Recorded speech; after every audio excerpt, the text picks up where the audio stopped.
Hey guys, welcome back to the channel.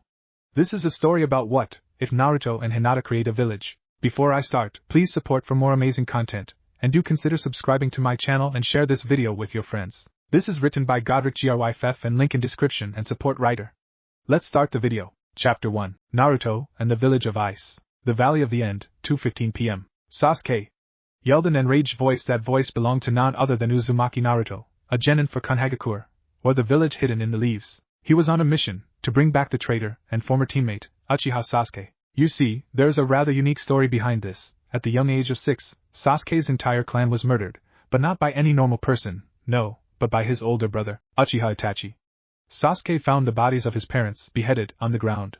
And ever since then, he has been obsessed with getting revenge, which is not a bad thing. But to get revenge, he chose power, making him power-hungry. He had an opportunity to gain power, but passed it up for what he believes is a faster way, becoming a disciple of Orochimaru, one of Konoha's legendary 3 and S-class traitor. You see, Sasuke had everything in life handed to him, power, gifts, even girls would strip naked and dance at just a single word from him. But it was not enough. Now let us examine his opponent, Uzumaki Naruto. Naruto, or as he is most often called, Demon Child, is not an ordinary boy. You see, on October 10th, the day he was born, an incredibly powerful demon, the most powerful of all demons in fact, the nine-tailed fox, Kyuubi no Kitsune, attacked the village. Now, there was no way for the village to defeat the demon, so the Yondaime, the fourth Hokage of the village, Kazama Erasure, sealed the demon in a newborn baby, at the cost of his own life. His last wish, which the entire village heard before he died, was for the child to be seen as a hero. But that was not to be. Humans, being selfish and arrogant, began to look at the boy as the demon itself, and they demanded for his execution. But the third Hokage told them to fuck off, and made a law that under no circumstances were they to mention the fact that the baby held the demon, not even to their own children, or face extreme torture and public execution themselves. That did not stop them. Instead, the boy grew up being hated. For reasons unknown to him, he went through life wondering why people hated him. For all of his 13 years of life, the village would secretly send assassins after the boy, each time foiled by the Hokage himself. Each citizen executed. But things grew worse. The younger generation, who were not supposed to know of the fox, grew up hating the boy as well. Not because of the fox, but because their parents told them to hate the boy at all costs, so they did. Little did the boy know that the fox in him was aware of all the feelings and thoughts of the boy, and began to take pity on him. Then he eventually started to actually care for the kid, as if he were the fox's own kid. Because of that, the boy had no friends growing up. He was alone, until he met one man, Yamano Iraka. He saw the boy for what he was, a human being, not a monster. This gave the boy hope, but it was soon shattered, and we are about to see why. Sasuke! Yelled the boy, known as Naruto. Why did you betray us? Are you really that desperate for power? Sasuke responded, I need power to kill my brother, and Orochimaru will give it to me. You fool, the village has always given you power, why can't you see it? Yelled back Naruto. That is not enough power, I need more. Responded Sasuke. He then began to power up his curse seal to level 2. Naruto knew he couldn't win at that level, even though he had control of one complete tail of Kyuubi's power. Hey kid, I can give you the power you need to win, but at a price, said the Kyuubi to Naruto. The two were able to communicate through their thoughts, ever since Naruto first met the fox, during his training for the Chunin exams. What's the price, fox? Thought Naruto. When you're done, your body will hurt like a bitch until you heal, replied the fox. Naruto agreed, and soon he felt pain, then looked and saw he had a second tail of power. He began to charge the Rasengan. What is this power? Thought Sasuke. He began to charge his Chidori. Both boys began to charge at one another, and met at the same time in the center. Sasuke's Chidori was successful and he punched a hole in Naruto's chest, all the way through. Naruto deactivated the Rasengan, and gave Sasuke a Churka-enhanced punch to Sasuke's face. In the end, only Naruto was left standing. He walked over, picked up the unconscious Uchiha, and proceeded to head back to the village. On the way back, he met up with his team, which consisted of Naresh Shikamaru, Hyuga Niji, Akameki Choji, Rock Lee and Inuzuka Kiba. Together they walked back to the village. When they arrived at the village gates, they found their senseis, and some villagers, waiting for them. The senseis immediately went to their students, except Hatake Kakashi. He went to Sasuke, and left Naruto standing there. His teammate, Haruno Sakura, did the same thing, and went for Sasuke, leaving behind her other teammate. The other senseis took their students to the hospital, leaving Kakashi, Sakura, unconscious Sasuke, the villagers, and a bleeding Naruto leaning on the wall. Then there was a scream. Sakura was horrified that her crush, Sasuke, was injured, and then the horror turned into anger.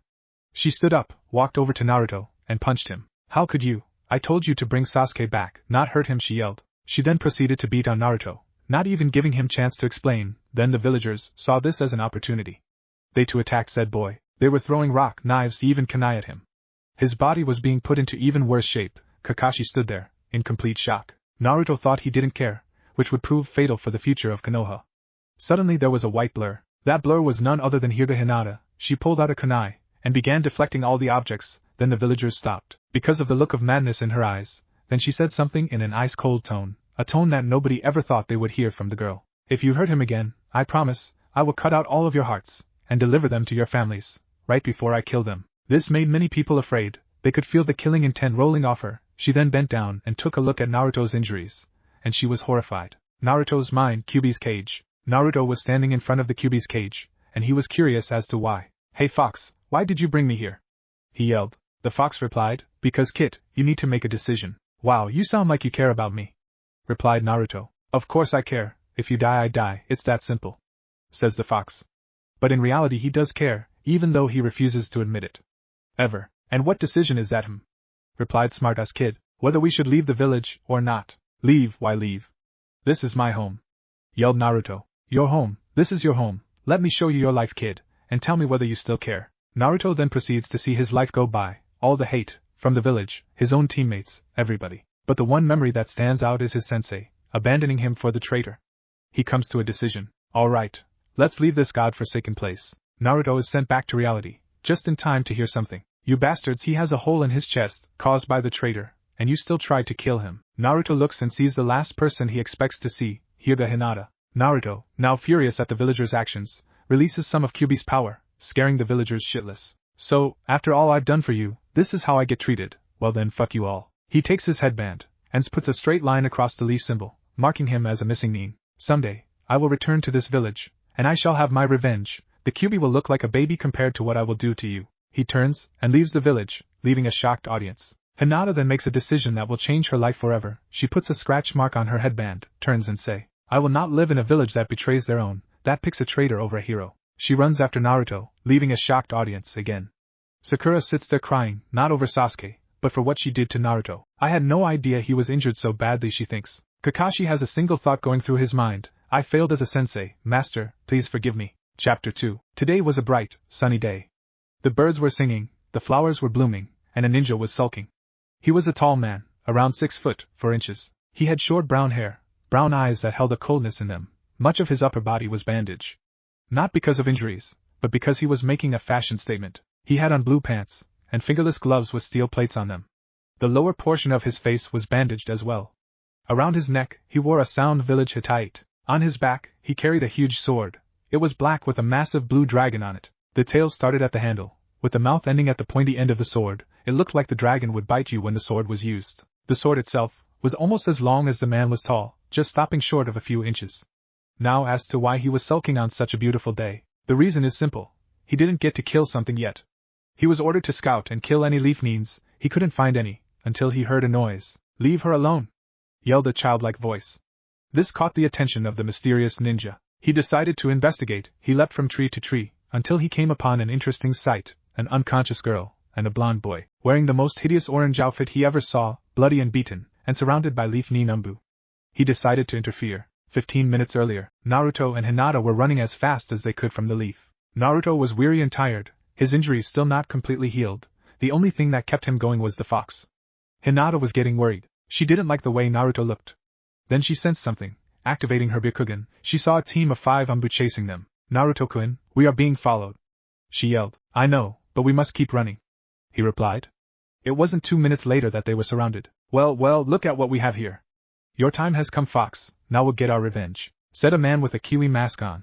His teammates included a man with a cat mask, hawk mask, bear mask, and ferret mask. The cat spoke this time. Let's hurry up and get this done, before the Hokage discovers us. The others agreed, and attacked. Hinata started to be on the defensive, until she was quickly knocked out. These were umbu after all, the village's elite ninja. Naruto knew that he couldn't hold them off, so did the Kyuubi. When something interesting happened. A thick mist surrounded the area. Heart, lungs, spine, brain, liver, kidneys, jugular vein, the body's 7 most vital spots, said the mysterious voice. Who's there? Yelled the Kiwi. Then the voice spoke from behind. I'm here. The mysterious ninja took his sword and slashed at the Kiwi, completely severing his head. Blood started to spray everywhere. Then he swung his sword in a wide arc, getting the cat mask, cutting him in half. His intestines and other organs began to fall out of his upper body before crashing to the ground, in a giant puddle of blood. He then leapt into the air, twisting until he landed in front of the ferret, not giving him time to react. He sliced in an upward arc, cutting him in half, as his blood sprayed everywhere. Then he waited, he watched as the other two were looking around frantically, then he saw his chance, he attacked the hawk, severing his head as well. More blood sprayed out, he then cleared the mist, allowing the bear man to see the carnage. He pissed his pants. He then pulled out his katana, which was small in comparison to the mystery nin's sword, and attacked. The other blocked his attack. He could feel the man's strength, but it was not enough. He swiped the man's legs, cutting them clean off, then stabbed the man in the gut. But his sword was so wide, it just cut him in half anyways. He then begins to think, perhaps today is not so bad after all. He then turns to the kids, and Naruto says something that completely catches the mystery ninja off guard. Zabuza. Naruto then passes out. The ninja, completely surprised, decides to take the children with him, back to Sound, so when they heal, he can question them. Meanwhile in Konoha, the Godame Hokage, Tsunade, just arrived on scene. What she saw shocked her. The entirety of Shikamaru's team, minus Shikamaru, was injured. She then immediately orders that they be taken to the hospital immediately. After that, she notices Uchiha Sasuke on the ground. Her anger fumes. Just then Jiraiya arrives. I want him taken to the hospital, and put under 24-hour guard. They obey. Where's Naruto? Asked Jiraiya. Tsunade, ashamed that she forgot about him, asked the same thing, and she gets the response that shocks her to the core. He ran from the village, after he was beaten by his own village and teammates for bringing back the Uchiha. The person who spoke was none other than Gaara, and he was pissed. Standing beside him were his sister Temari, and older brother Kankuro, looking equally as pissed. Tsunade then asks, what happened? Gaara tells of what happened, Tsunade getting angrier and sadder as it goes on. The villagers can already feel the immense killing intent coming from Jiraiya, and it was directed at them. Then Gaara says something that shocks them all. Even his own sensei, Kakashi, saw and did nothing. Kakashi had a look of guilt on his face, which then turned to fear as he saw Jiraiya and Tsunade approaching. Jiraiya reached him first, and grabbed him by the neck. You saw and did nothing, what kind of man are you? Tsunade managed to calm Jiraiya down, if only a little, then said, my office now. Kakashi quickly obeyed. Then Gaara said one last thing, if you do not mind, but Uzumaki was my friend, and I looked in your laws, what your citizens did was against the law. They are going to be executed anyway. He didn't even have to finish before she responded, do with them as you wish. She and Jiraiya left for the hospital. Gaara immediately shifted his attention to his siblings. If you do not wish to stay, you may go. Temari spoke, we want to help you, brother, and they deserve what's coming. Kankuro agreed. That day, 30 citizens, both civilian and ninja alike, were killed by the trio. It was later described as a massacre. 3 hours later, Hokage's office. Kakashi was waiting patiently, thinking of the events that have transpired today, but in the end, he had only one thought, I am a failure as a sensei. Tsunade and Jiraiya soon enter the office. They spent the last 3 hours working on healing the team, most notably Hyuga Niji, and he suffered the worst injuries. They were all now in stable condition. Tsunade sits her chair behind her desk, while Jiraiya stands in the corner, giving Kakashi the evil eye, the eye that promised much pain. Explain, that was all she said. Well, when they arrived, I saw that they were injured, and you went straight for the Uchiha, ignoring your own teammates. Jiraiya interrupted. Well, you see, I saw that he was injured, so I went to treat his wounds. I thought Naruto was fine. Kakashi tried to explain. How could you think he was fine? From no less than 6 witnesses said that he was injured, and they had valid reasons as to why they could not help. By you, a sensei, you've gone too far, Kakashi. Tsunade said. Next Jiraiya jumped in. You know, when I first met Naruto, he was an angry individual, saying how you abandoned him to train someone else. At the time I didn't believe him, but I never told him that, and I still decided train him. Over the course of that 1 month, he would tell me stories of how his sensei would always leave him to train alone, instead focusing on the Uchiha. Is all that true, Kakashi? He could only nod his head in guilt. Jiraiya spoke once more. I'm disappointed in you, Kakashi. The fourth would be too. We never taught you such things. I treated my team as equals. Erasure treated his team as equals. What the hell gave you the thought to focus on only one member? Yelled Jiraiya. Well, the Uchiha was more important. He was needed to revive his clan. He had the most potential. He never got to finish before Jiraiya yelled again. You fool, Naruto had the most potential. He mastered the 4th prize technique, the Rasengan, in just 1 month. He had power coming out the ass. And you have the audacity to say he was the weakest. Sasuke had the most power. The only reason Naruto was powerful was because of the Kyuubi. Kakashi immediately regretted saying that. For 2 reasons. He knew it was wrong, that was all Naruto. He had the village's most powerful ninjas standing up, walking over to him, with the sole intention of hitting him. He guessed right. Wham wham. Kakashi was hit not once but twice, one from Tsunade, which sent him through the tower wall, and twice, when Jiraiya jumped out of said hole, and hit him again, sending him straight in the direction of the hospital. He was treated for a broken jaw, and several broken ribs. Tsunade ordered that he not be given morphine. He was in much pain that week. Sound Village. 2 days later. Naruto was beginning to wake. When he opened his eyes, first thing he saw was Hinata looking over him. Good to see you awake, Naruto-kun. Thanks, Hinata-chan. She blushed. She was very happy to have her crush call her chan. Then the stranger walked into the room. Naruto stood up and took a defensive stance and said, "Who are you?" The man replied, "My name is Momoichi Masamune, twin brother of Momoichi Zabuza, and former member of the legendary 7 Swordsmen of the Hidden Mist, Naruto and the Village in Ice." Chapter 3. Naruto's Mind. Naruto woke up in knee-high deep water, and knew where he was at. Aw crap, not again, he thought. He decided to walk and he came upon a huge cage, a cage that housed the greatest of all demons, Kyubi no Kitsune. The legendary 9-tailed fox. What do we have here? It seemed the runt decided to visit. The fox said. "Shut up, you stupid furry fuzzball," yelled Naruto, making the fox cringe at the loud volume. "Why did you bring me here? If it's to ask if I will let you out, you can forget it," said the boy. Fox replies, "I am not asking for that, I came to offer you a deal. Since you are now a missing nin, I have decided to train you. For a price." That got Naruto's attention, and then he shook his head and said, "What price?" The fox grinned. "It is simple enough, all I want is a little freedom. But listen," he quickly said when the boy opened his mouth to say no, "I will teach you an advanced technique." When he was done explaining, Naruto grinned, and quickly agreed. Then he was sent back to the waking world. Meanwhile, with Mystery Ninja, he was sitting there, thinking, how did that boy know Zabuza? When he heard rustling, he turned around and saw the lavender-eyed girl start to stir. When she woke, she looked at him with frightened eyes. "Don't worry, I'm not going to hurt you. I simply have questions that your boyfriend needs to answer," he said. She nodded, then blushed at being called Naruto's girlfriend. This did not go unnoticed, but he decided not to tease her now. After all, the guy was a big softy for this kind of thing, even though he would never admit it. Not 5 minutes later did the boy begin to stir, and when he woke, he asked, "Who are you, and why do you look like Momochi Zabuza?" The man said, "My name is Momochi Masamune, the older, and much more handsome brother, of Zabuza. Now I have questions for you, kid. Like for one, why were there Umbu chasing you?" Naruto, on Kyubi's advice, told the man everything. He told him about the fox, the way he was raised, all the way up to his exile.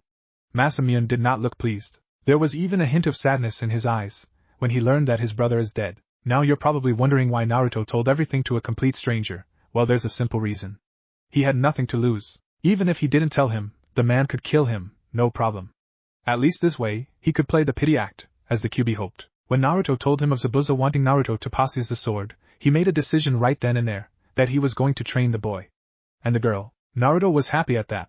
Then a question dawned on him. "Sensei, what village are we in?" Masamune began to chuckle. "Oh, the irony, it turns out that you're in the Hidden Sound Village." "What?" yelled a shocked Naruto. "Kid, keep your voice down, don't want to wake the neighbors," yelled Masamune. "But what if Orochimaru finds us?" asked Naruto. "Don't worry, he won't. He's been busy trying to repair his arms, hasn't been seen in days. Now as your new sensei, I have some orders to give you. 1. Get rid of that hideous outfit, it practically screamed, 'Kill me.' 2. Work on your voice volume, you're way too loud. 3. Get to sleep, both of you. I'm tired and need rest. That is all, nighty-night." And with that the big bad ninja went to his room to sleep. But he accidentally left his door open a crack, allowing Naruto and Hinata to chance to see him sleeping with the teddy bear. They silently chuckled, and they too went to sleep. The next day, they awoke to a bucket of ice-cold water being dumped on them, courtesy of Masamune. Naruto and Hinata were not pleased. They made that clear through the death glares he was receiving. "Alright folks, time for you to get up. Today we start off your training, but first I must go and put my ninja status on temporary hiatus." They grumbled and started to dry off. When they were done, they followed their new sensei throughout the village, looking in awe at the village that the leaf was at war with. Looking at the village, you wouldn't believe they were at war by seeing all the smiling faces. When they reached the office they followed Masamune to the door that said, "Ninja status." The bored-looking clerk spoke. "What can I do for you today?" He reminded Naruto oddly of Kakashi and his lazy attitude. Masamune spoke. "I am here to put my status as Jounin on hiatus. I am going on a training mission to improve." After signing the papers, they were off, to go shopping for supplies. When they reached the clothing store, Masamune left them to the clerk, saying he knows more than he did. As he left, Naruto swore he heard him say, "Ugly orange suit." 3 hours and a very happy Hinata later, they were out picking up supplies. They got some new kunai and shuriken, a practice sword for Naruto.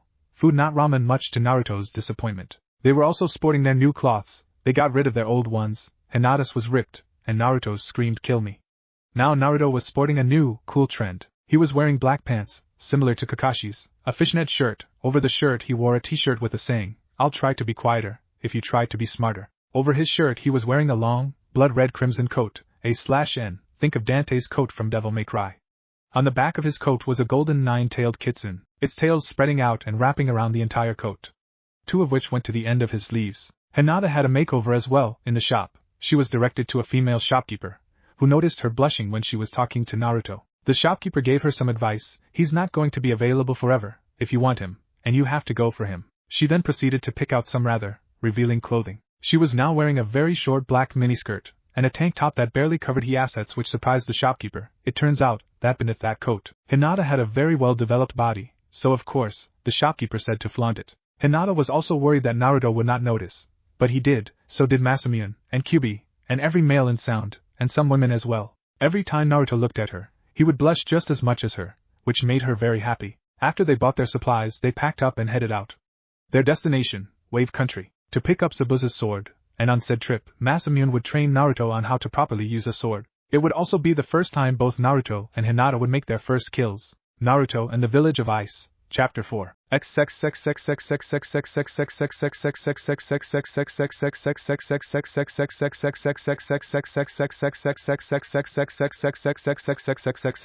the road to Wave, Naruto was annoyed. His new sensei, Momochi Masamune, had him wearing 200 pounds of weights on each of his arms and legs, making a total of 800 pounds, and he was also swinging a wooden sword around, so as to get used to it. But what could he expect? He had been at this for only 3 days. They would be arriving in Wave tomorrow. 2 hours later, we find our ninjas sitting around a campfire. Well, Hinata was sitting by the fire, and Naruto and Masamune were practicing. What did I tell you? Swing up, and then down in a wide arc, followed by a downward chop, yelled Masamune. Naruto could only grunt. He learned on the first day of training that if he yelled back, then more weights would be added, longer workouts, and a beating. It also didn't help that Masamune threatened him with no ramen for a year if he talked back. That night, Naruto slept peacefully, or so it seemed. It turns out that as he sleeps, the fox trains him in strategy. Which is no easy feat. This is Naruto after all.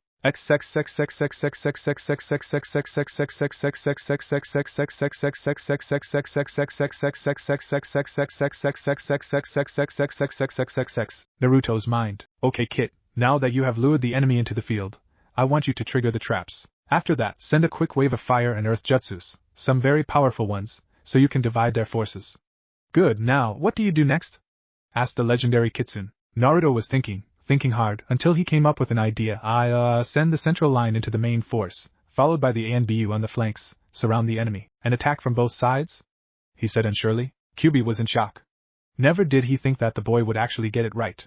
Sure, he was teaching him, but he had some major doubts. Kyubi dismissed Naruto, and allowed him a good night's sleep. The next day, they arrived in Wave, and were in shock to see the bridge that Naruto helped build and defend, named after him. One of the villagers recognized his whisker marks, and yelled, "It's the great Naruto, come this way, Master Tazuna has been wanting to see you," and before they knew it, they were being ushered to a great big house.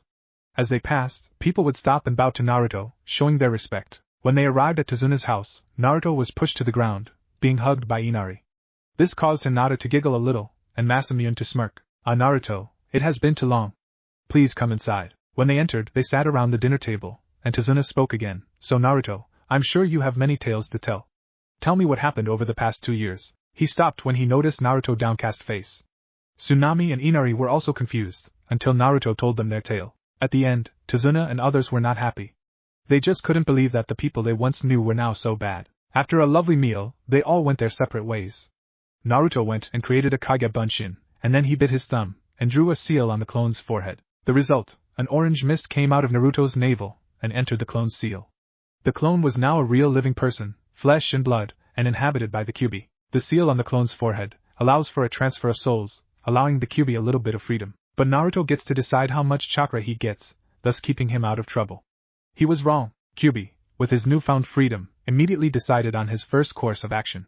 He was heading to the red light district. Naruto, not wanting the fox to get him into trouble, made the fox henge into a different person first. The fox decided to turn into Irika. Then he sped off to the red light district. The mayhem that would follow would be forever etched into the minds of many people, the fox for one, and many, many sexy women. Masamune had something else to do. He went to pay his respects to his brother, and Haku, who he had always considered to be a little sister. Naruto hung out with Inari, and Hinata learned how to cook from Tsunami. The next day, Naruto and Masamune can be found at Zabuza's graves. Naruto reached out, put his hand on the handle, and pulled out Kubikiri Hocho, Zabuza's sword. Masamune spoke. As of now this sword is yours, you will respect it,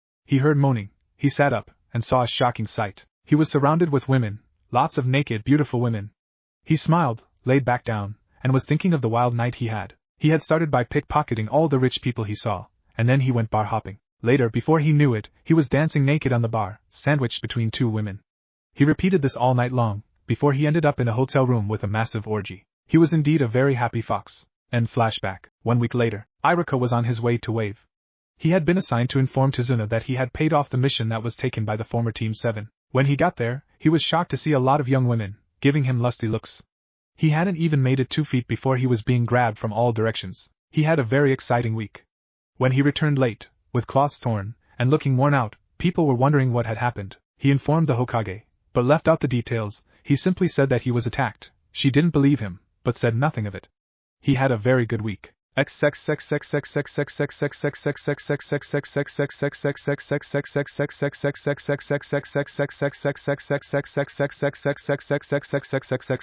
Hokage Tower, Hokage-sama, we have the DNA results that you asked for, said the doctor. Thank you, Jean, she said, then excused him.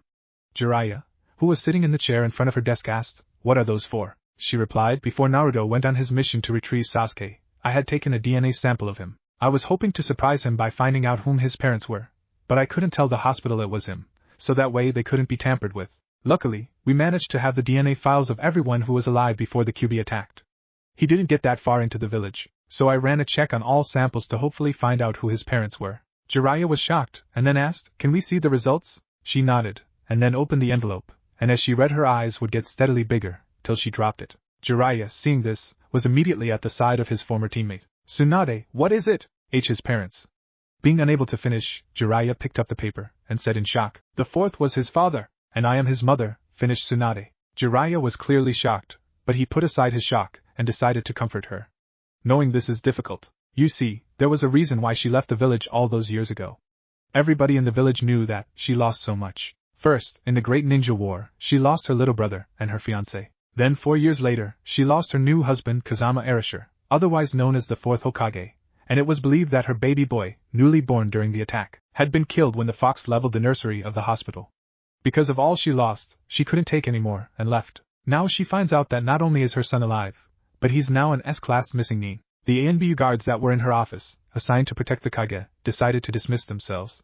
It also happens that those 2 guards had respect for Naruto. At first they hated him, but when they learned that he was the one who defeated Gaara in the Sand Sound invasion, they started to respect him. That respect had risen when they learned that the legendary Gamabunta, the Toad Boss, picked him as his subordinate and favorite summoner since the 4th. They knew that they were wrong, and had every intention to apologize to him when he returned, but they were unable to. It was then and there that they decided to keep Naruto's relation a secret.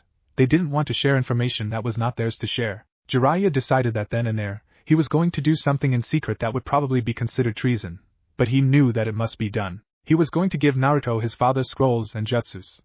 Later on that evening, he summoned Gamakichi. Said frog seemed depressed that it was him, and not Naruto, that summoned him. Jiraiya ignored the insult, and told Gamakichi to deliver a note to Naruto. The frog was more than willing, and he sped off, to find his friend. At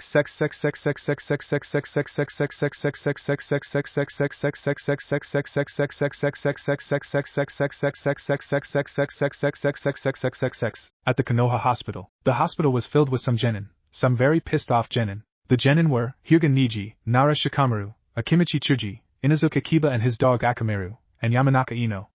Shikamaru and Ino were visiting their friends. A few minutes ago, Tsunade visited them. It was the first time they were all counsels to hear the news. She told them everything, how Naruto brought back the traitor, how he was chased out, how Hinata followed him, his missing nin status, everything, including his relations.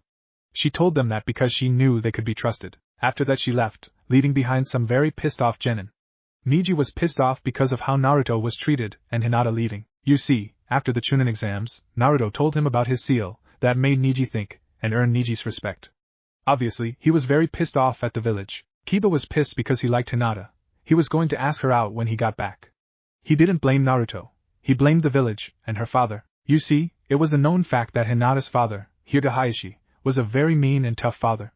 Niji hated him as well. That man would constantly berate her, in the end, resulting in her low confidence. The other team members were angry with the village as a whole, especially Sasuke, and they had every intention of getting some major payback. Ino left to go find Sakura, and Shikamaru was sitting there planning with the others for revenge. Ino was angry. Well, maybe angry is not quite the word to describe it. She wasn't pissed either, she was way beyond pissed. Sakura was going to be the unlucky recipient. Soon Ino found her. Hey Sakura! She yelled. She turned around, and walked straight into Ino's fist. She landed on her back and yelled, "What was that for, pig?" Ino's reply was simple, "That was for Naruto, you stupid bitch." Sakura was shocked that Ino would use such language. She continued, "How could you do that to Naruto? After all he had done for you, he saved you from Gaara, saved you from two S-class missing an Ines, and he brought back a worthless traitor, and you have the audacity to beat on him, when he has a hole in his chest, which the Uchiha put there using an A-rank jutsu. You didn't even let him heal, you just start beating on him. I'm disgusted with you, you are a disgrace to this village. And you," she pointed to a random villager. The reason she was after this villager was because at the mention of Naruto's name, he scowled. Most of the village was treated to Ino's wrath. And it just so happens that the two A and B were walking by. In fact, they were the same guards that knew of Tsunade's relation, and they were the ones who excused themselves, and liked Naruto. So when villagers were being reprimanded for disrespecting him, they just ignored it, and walked on to do their business. Let's call them Biggs and Wedge, they will provide some comic relief later on in the story. With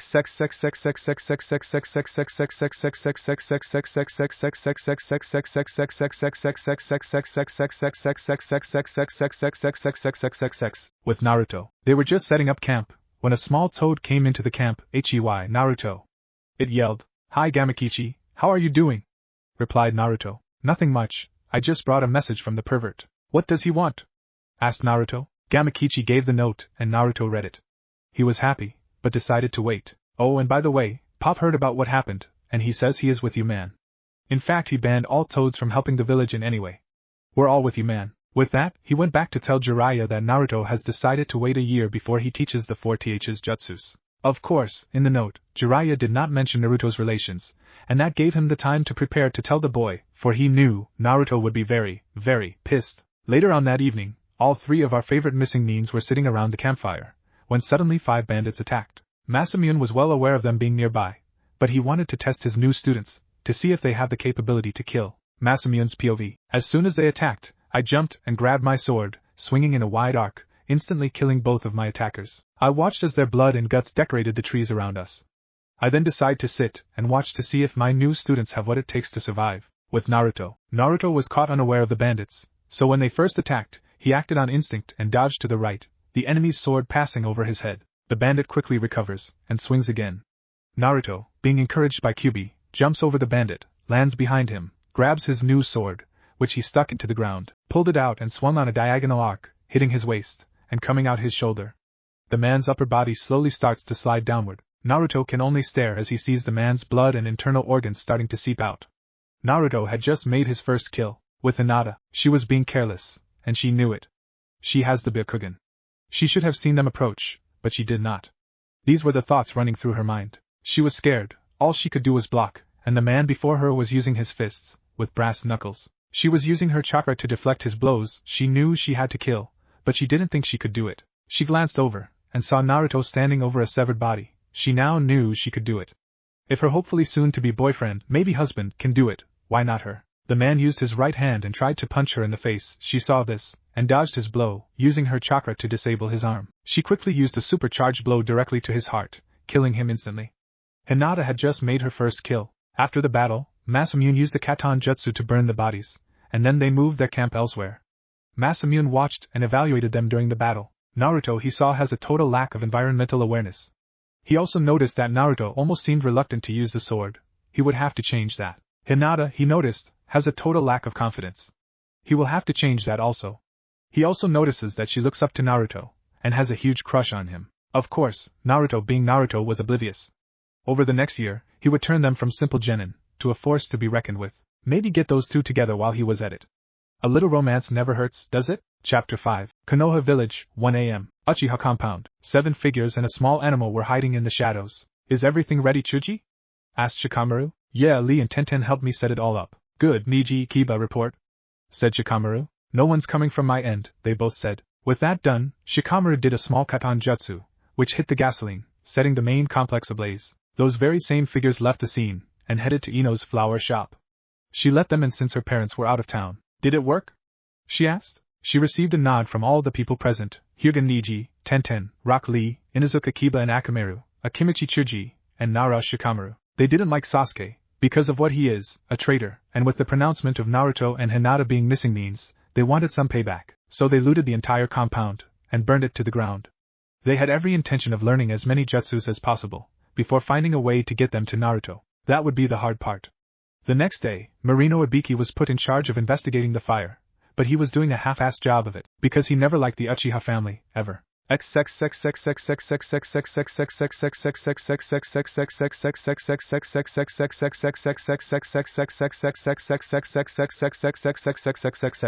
year later, it has been 1 year since Naruto and Hinata began their training under Momochi Masamune. They had improved greatly, and traveled far. They stopped by Suna to talk with the Kazekage Gaara. He, and the entire village for that matter, welcomed them with open arms, thanking them for saving Gaara's soul, and making him a great Kazekage. It was even voted unanimously, by Gaara and the village council, that all 3 of them would be welcomed, whether they're missing means or not. During their travels, they had discovered that Naruto worked best with Futon and Hayatan, ice elemental, jutsus. The reason he mastered the Rasengan so fast was because of his affinity to wind. Also, when he uses Kyuubi's churka, he is able to perform demonic jutsus, and they were insanely powerful. Naruto had also become an extremely skilled swordsman, almost as skilled as Masamune, not quite, but almost.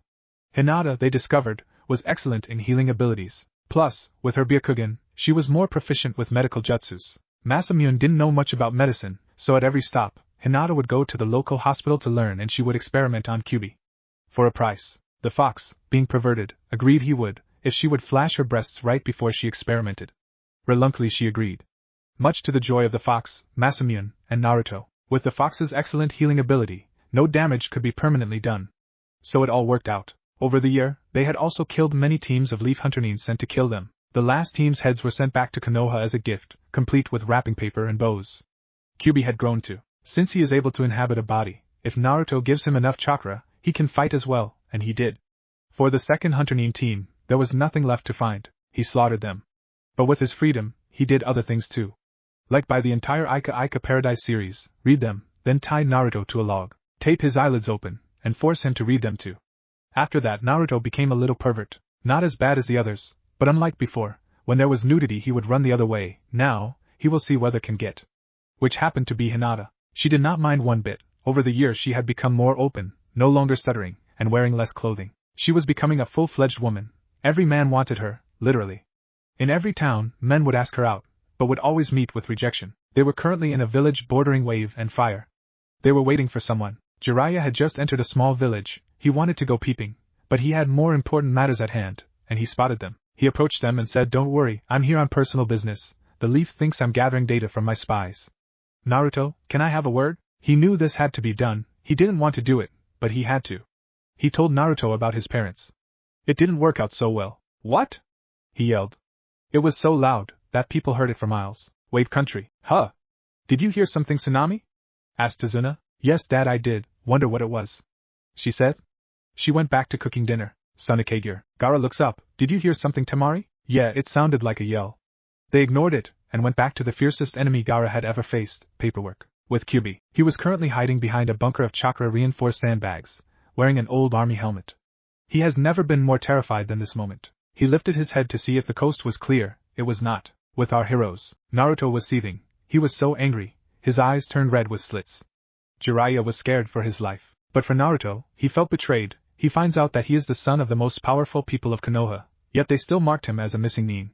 He ran off to think. Jiraiya sensed some chakra levels coming near him. He knew he couldn't stick around, so he spoke with Masamune, and then quickly left to return to Konoha. With Jiraiya, he felt horrible. In fact, he never felt more horrible than he did right now. He just told a child who grew up with the hate of an entire village, that his parents were two of the most powerful people in Konoha. Then he leaves, leaving the child to deal with the news.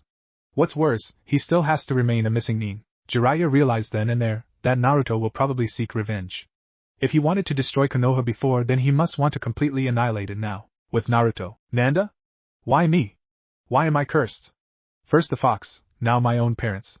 They both betrayed me. They gave me a life of hell. Kyubi, Dodo, you think I should get revenge? Hell yeah. But tread carefully though. But that is just my opinion, replied said fox. 3 hours later, Naruto returned to his friends, and talked with them. He needed to cool off, and they understood. After that they left. Naruto opened up the first scroll, and grinned. These would be useful, another year later. It took a while, but Naruto had mastered all of the Yandame's jutsus, including Hiraishin no Jutsu, Flying Thunder God technique. For 1 year, he devoted himself, day and night, to mastering the jutsu. They had arrived back in sound. Masamune returned his status to active. He had grown confident of Naruto's abilities as a swordsman. He taught them well, they even taught him a thing or two.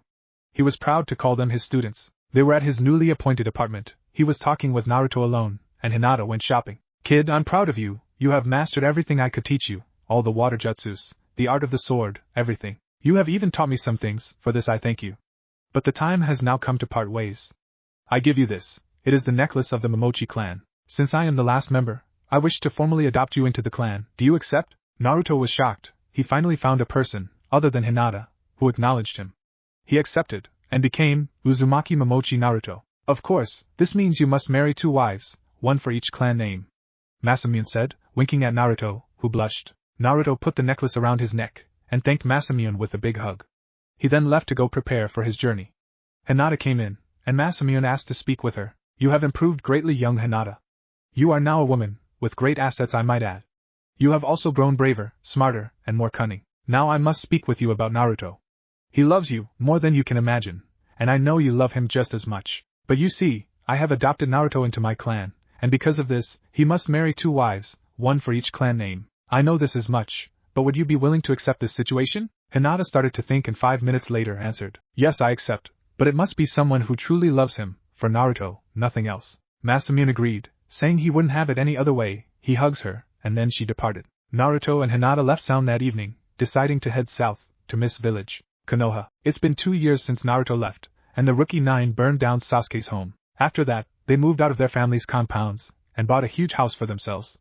Niji, Kiba, Lee, Akamaru, Ino, Choji, Shino, all moved into the house together. It was well known that they were the ones who burned down the Uchiha family's home, but Ibiki said, and I quote, never found evidence that said they were involved. He praised them, and with no evidence, the village council could not bring charges against them. Many things have changed. For one, they mastered all of the Uchiha's techniques, making Sasuke jealous.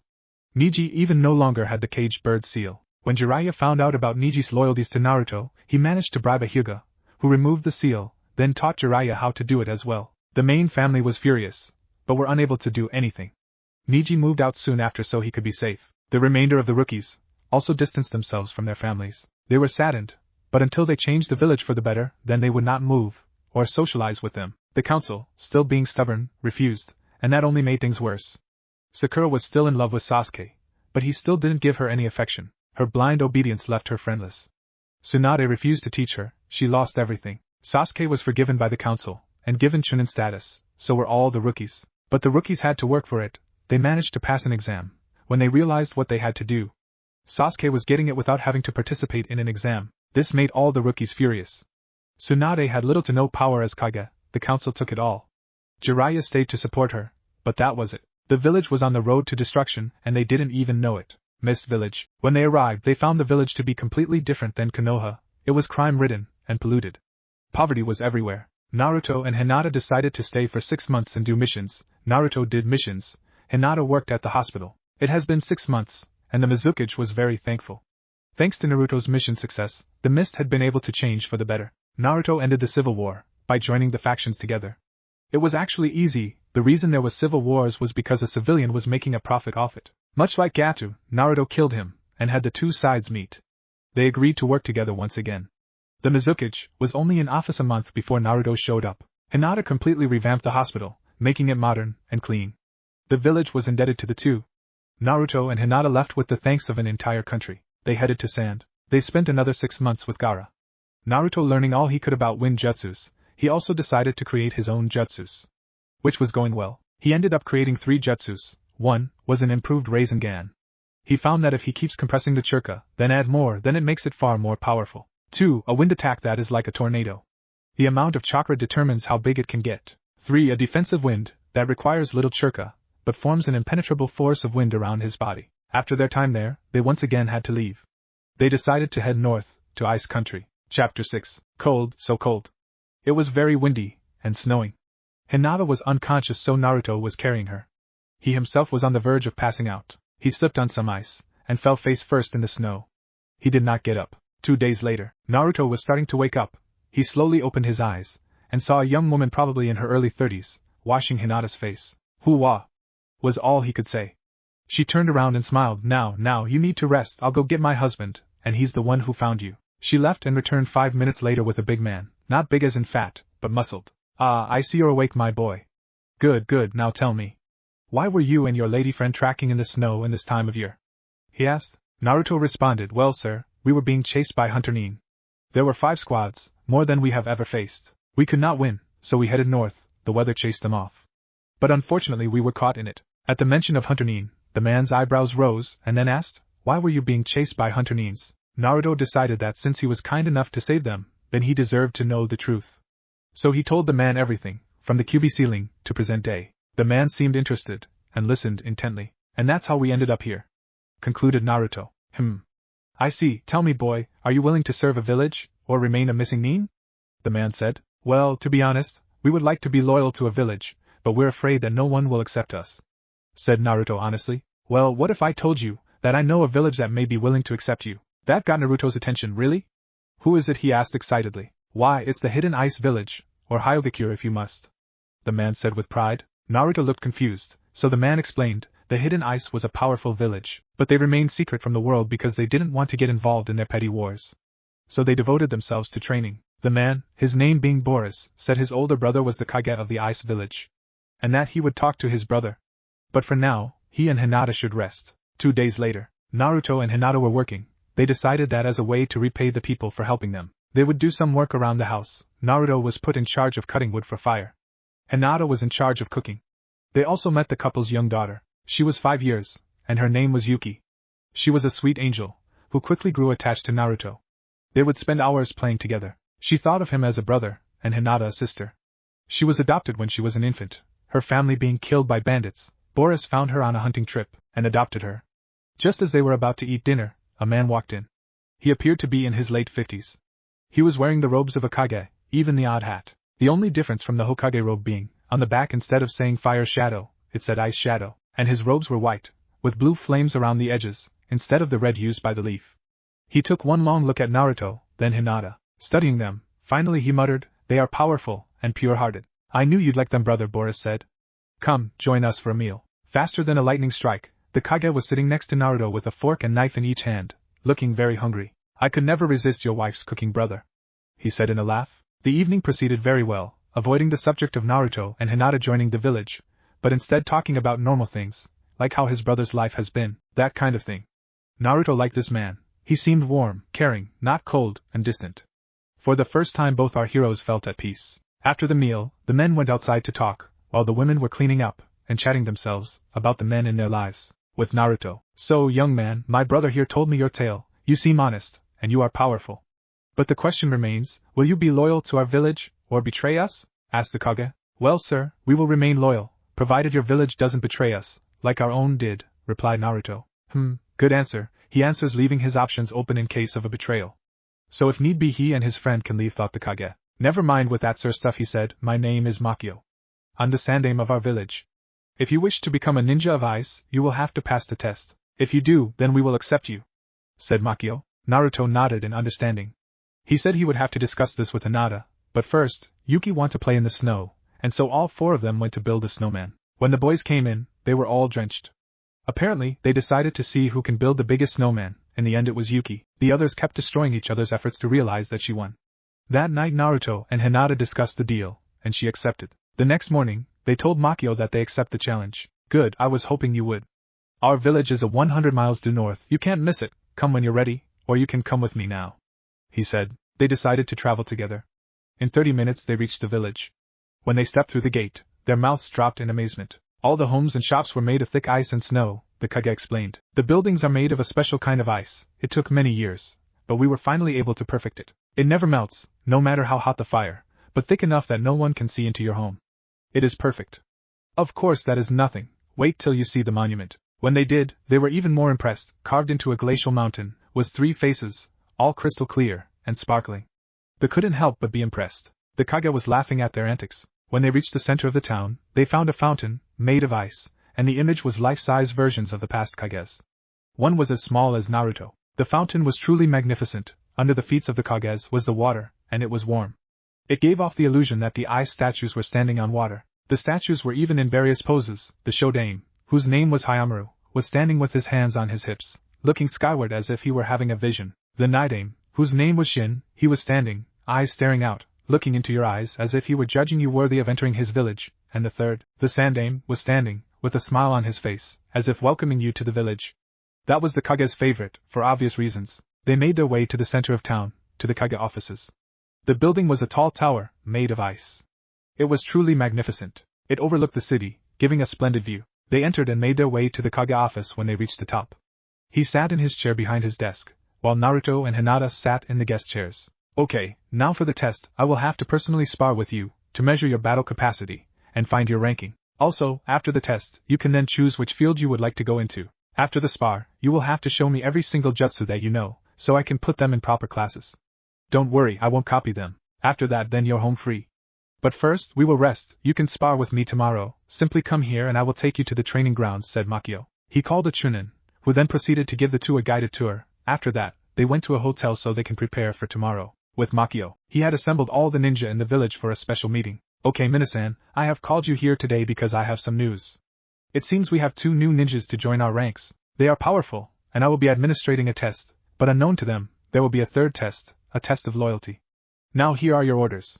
He then explains the plan. Is that all understood? Okay, then you are all dismissed. With that done, they all left, preparing for an exciting day tomorrow. The only one left was the ANBU commander, Hyokage-sama. Are you sure this plan is wise? If they are as powerful as you say, then this plan may have disastrous results, he said. Makio nodded. I'm well aware of the risks, but this is the only way to test them without them knowing it's a test. Don't worry, everything will be fine, he said, dismissing the commander's fears. He nodded and left.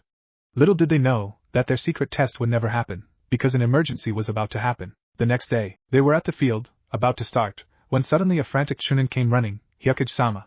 He yelled. What is it? He asked the frantic Chunin. Sir, your brother and his wife had just arrived. They are seriously injured and in the hospital, reported the Chunin. Makio was frantic. He went running to the hospital, as fast as he could, with Naruto and Hinata on his heels. When they arrived, they immediately went to his brother's room. Brother, what happened? He asked, in a hurry. Bandits, there were so many, they overwhelmed us, and they took Yuki. Please save her. Who knows what horrors they will do to her, he said before passing out. The medic Nin hurried and started to operate. As soon as they left the room, Naruto ran off to save Yuki. Makio immediately gathered 2 ANBU teams with Hinata and followed suit. That took 15 minutes to do. By then, Naruto was at the bandits' camp, with Naruto. When he arrived, he counted at least 500 men. He sent a Kage Bunshin and Henge to investigate. Yuki was being held in the center tent. Naruto, enraged, grabbed his sword, and let out an enraged roar. The bandits came out to see what it was. It would be their end. Naruto jumped down, put chakra into his blade, and threw it, and yelled, Tsurugi Kage Bunshin and no Jutsu. Blade Shadow Clone Technique. The blade multiplied and sliced through dozens. He grabbed his sword again, and began slicing his way through the bandit army. He spotted the leader, charged a Rasengan, and went for the man. His ball of swirling energy hit the man, sending him backwards, with the power of the Jutsu killing more men. He continued to attack, cutting off heads, splitting men in half. Blood and guts went everywhere. Many tried to escape, but failed. When Naruto was done, there were 7 men left. He let one escape, so as to tell the tale of what happened, so that no one will ever harm his precious people. The others, Naruto killed with kunai, to the heads. He then placed preservation jutsu on their bodies, and sealed them away into a scroll. He had plans for them later. He then picked up Yuki, who was unconscious, and took her back to the village. He didn't notice the Kage, Hinata, the ANBU commander, and 2 teams, in the forest. They were shocked, and horrified with the scene. They arrived only to see the final half of the battle. Well, I guess we know his skill and that he's loyal, Makio said. The others agreed. But I wonder why he kept 6 bodies. He thought. They decided to use a major Katon jutsu and incinerate the bodies. Then headed back. When everything was done, Naruto and Hinata received their headbands, and made ninjas of ice. Naruto decided to join ANBU, and was under the tutelage of Makio. Hinata worked at the hospital, she was the apprentice to the chief medical officer. Things were going good. The one bandit who survived, he made his way to a town, and then collapsed. In the hospital, he told the tale on how a boy with whiskers massacred 500 men. He described the pure fury the boy had. From then on, Naruto was nicknamed the Bloody Crimson Fox. That tale made its way to Konoha. It made the entire village hide in fear. Except for the rookie 6. They were proud that their friend was doing okay. Kakashi was worried that Naruto will turn his fury on them. Sakura was scared, her former teammate, the happy smiling Naruto, was now a monster. Sasuke was jealous. How did you get so strong, Dobe? I swear I will surpass you, and kill my brother, was his thoughts. Tsunade, Jiraiya, and Iruka, with the rookie 6, were partying into the night, celebrating the fact that Naruto may have just started his revenge on Konoha, with their fear. QB Side Story, Hot Spring Adventure, Part 1. It's been 2 days since Naruto started to train under the Hyukage, as well as tending to his new ANBU duties. He decided to give the fox a little bit of freedom, which meant he annoyed Naruto till he gave up. The fox, with his new freedom, had only one thing in mind: peeping. He was currently sitting in a tree with a telescope, watching as every naked woman played and relaxed in the hot water. QB was giggling like a schoolgirl, he was so happy. Unfortunately, he sneezed. Immediately there was silence. He looked up and saw a very horrifying sight. All the women saw him, and they had death glares in their eyes, and for the first time in many, many millennia, he was very afraid. Screams were heard all over the village, and Naruto, having a special link to the fox, suddenly felt fear. When it was over, there was a smiling kitsune in the hospital. Why was he smiling? Well, if you asked him, he'll reply, because I got a little booby. He was referring to the fact that when they beat him up, they did it, fully nude, so he got a little feely during the beating. Yes, he was a very happy fox, who is in much pain. Chapter 7. Konoha. 4 years ago, when Konohamaru heard about Naruto's exile, he was very upset. He wouldn't talk with anyone for a month. It took all of the patience of his father, and his classmates, Udan and Moegi. However, when he was not talking, he was thinking. He was plotting his revenge. Those village council bastards, this damn village. If only Grandpa could see this, he'd be ashamed at what his village had become. Naruto and I swear that I will get revenge for you. I will become stronger.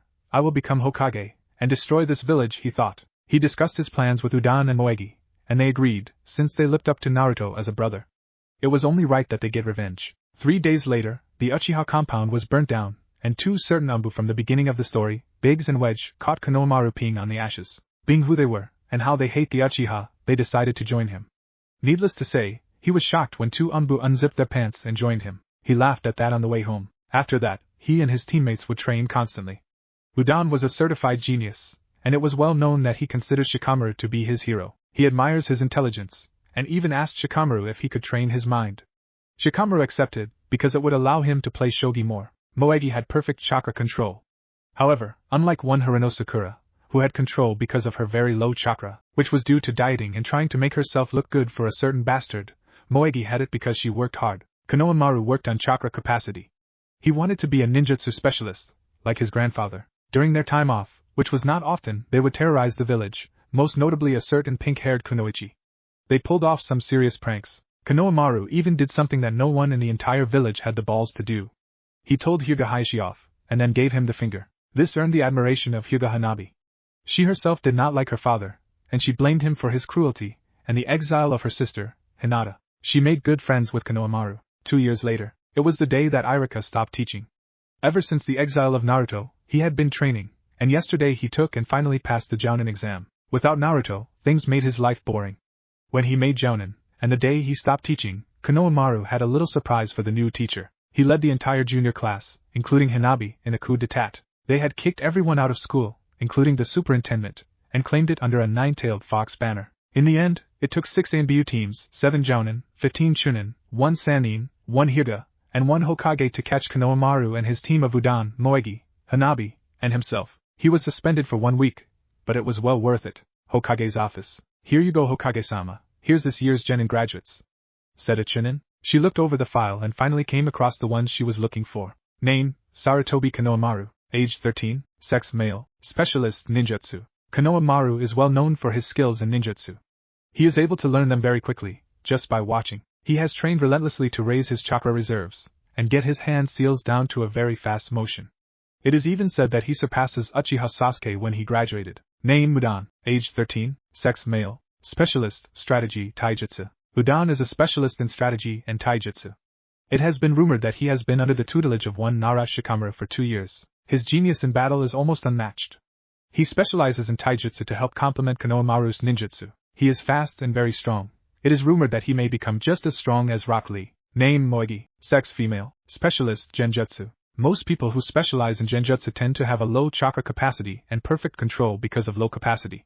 This is not the case with her. She has a very large chakra capacity, which comes from her hard work, and she has near-perfect chakra control because of her friendship and training with one Hyuga Hanabi. Because of this, she is able to perform very high-level genjutsu. Note from instructor, they work perfect together as a team, and since we have an odd number of students this year, it is suggested that you add Hyuga Hanabi onto their team as well. Through careful observation, it has been concluded that they are all a perfect match. Also to take note, Konoha Maru has a tendency to create his own ninjutsu, Moegi her own genjutsu, and Udan unique strategies. End report. Tsunade was thinking very carefully on this. She knew that they would be a perfect match together.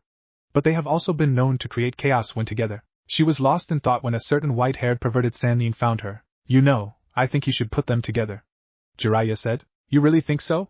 Was Tsunade reply. Yes, and if you don't mind, I would like to take them on as my genin team. He really misses Naruto, and on the training trips that I make, it has a high possibility that he will meet Naruto on the road. Plus their talent would go to waste going to any one sensei, since they are diverse in techniques. He said. Tsunade seemed to think, and then she agreed.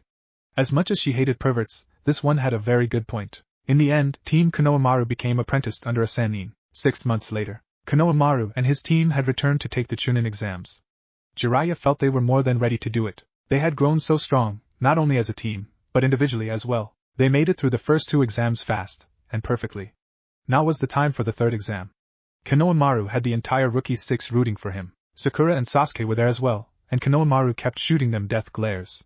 Another person there was the Kazekage, and his siblings. Even though he hated the leaf with a passion, he needed the alliance for the safety of sand. Of course, the alliance would last only for a short time. He and 2 other Kages had plans. A massive storm was brewing on the horizon.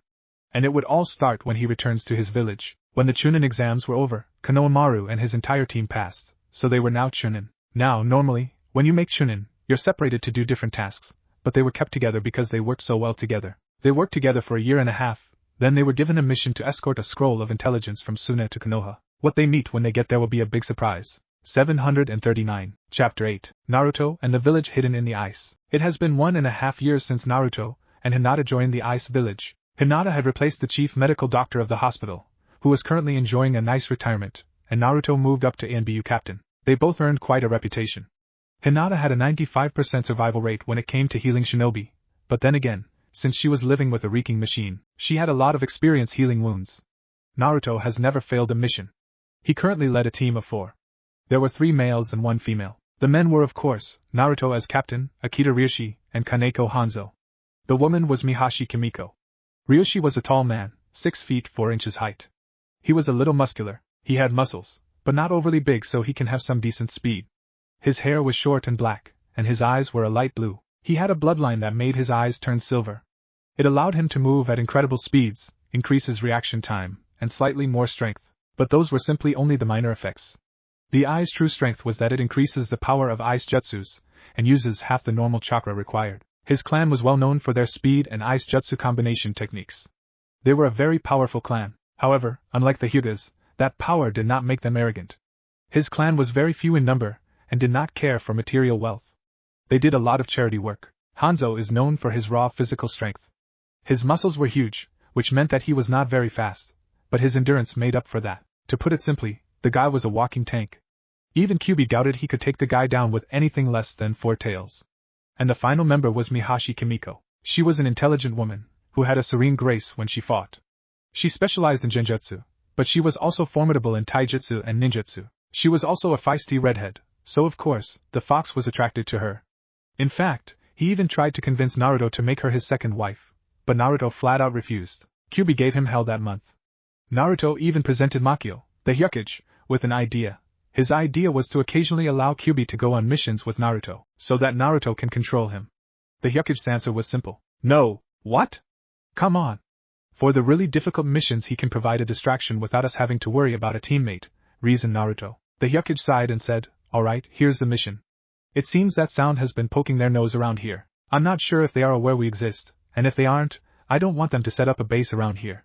I am giving your team an S-class mission. You are to infiltrate the Sound Village, and find out any plans they may have.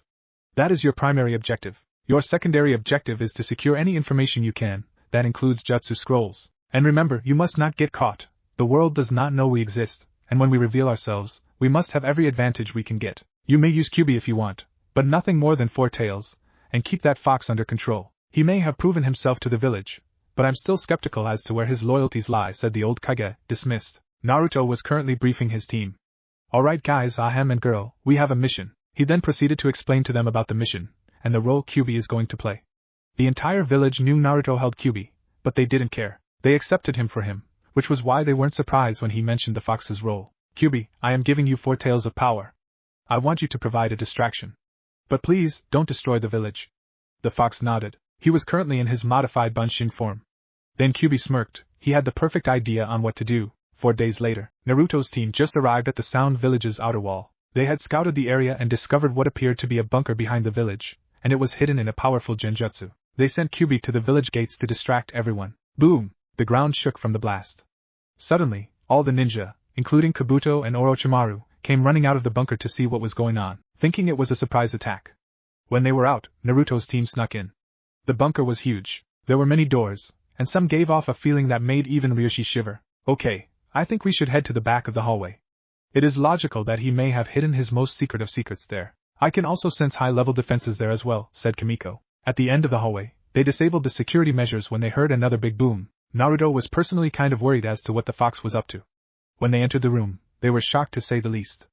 There were rows and rows of scrolls. Alright, I want you 3 to split up and find the command center and get any or all plans. I'll stay here, and gather as many of these scrolls as I can, said Naruto. They nodded then split off.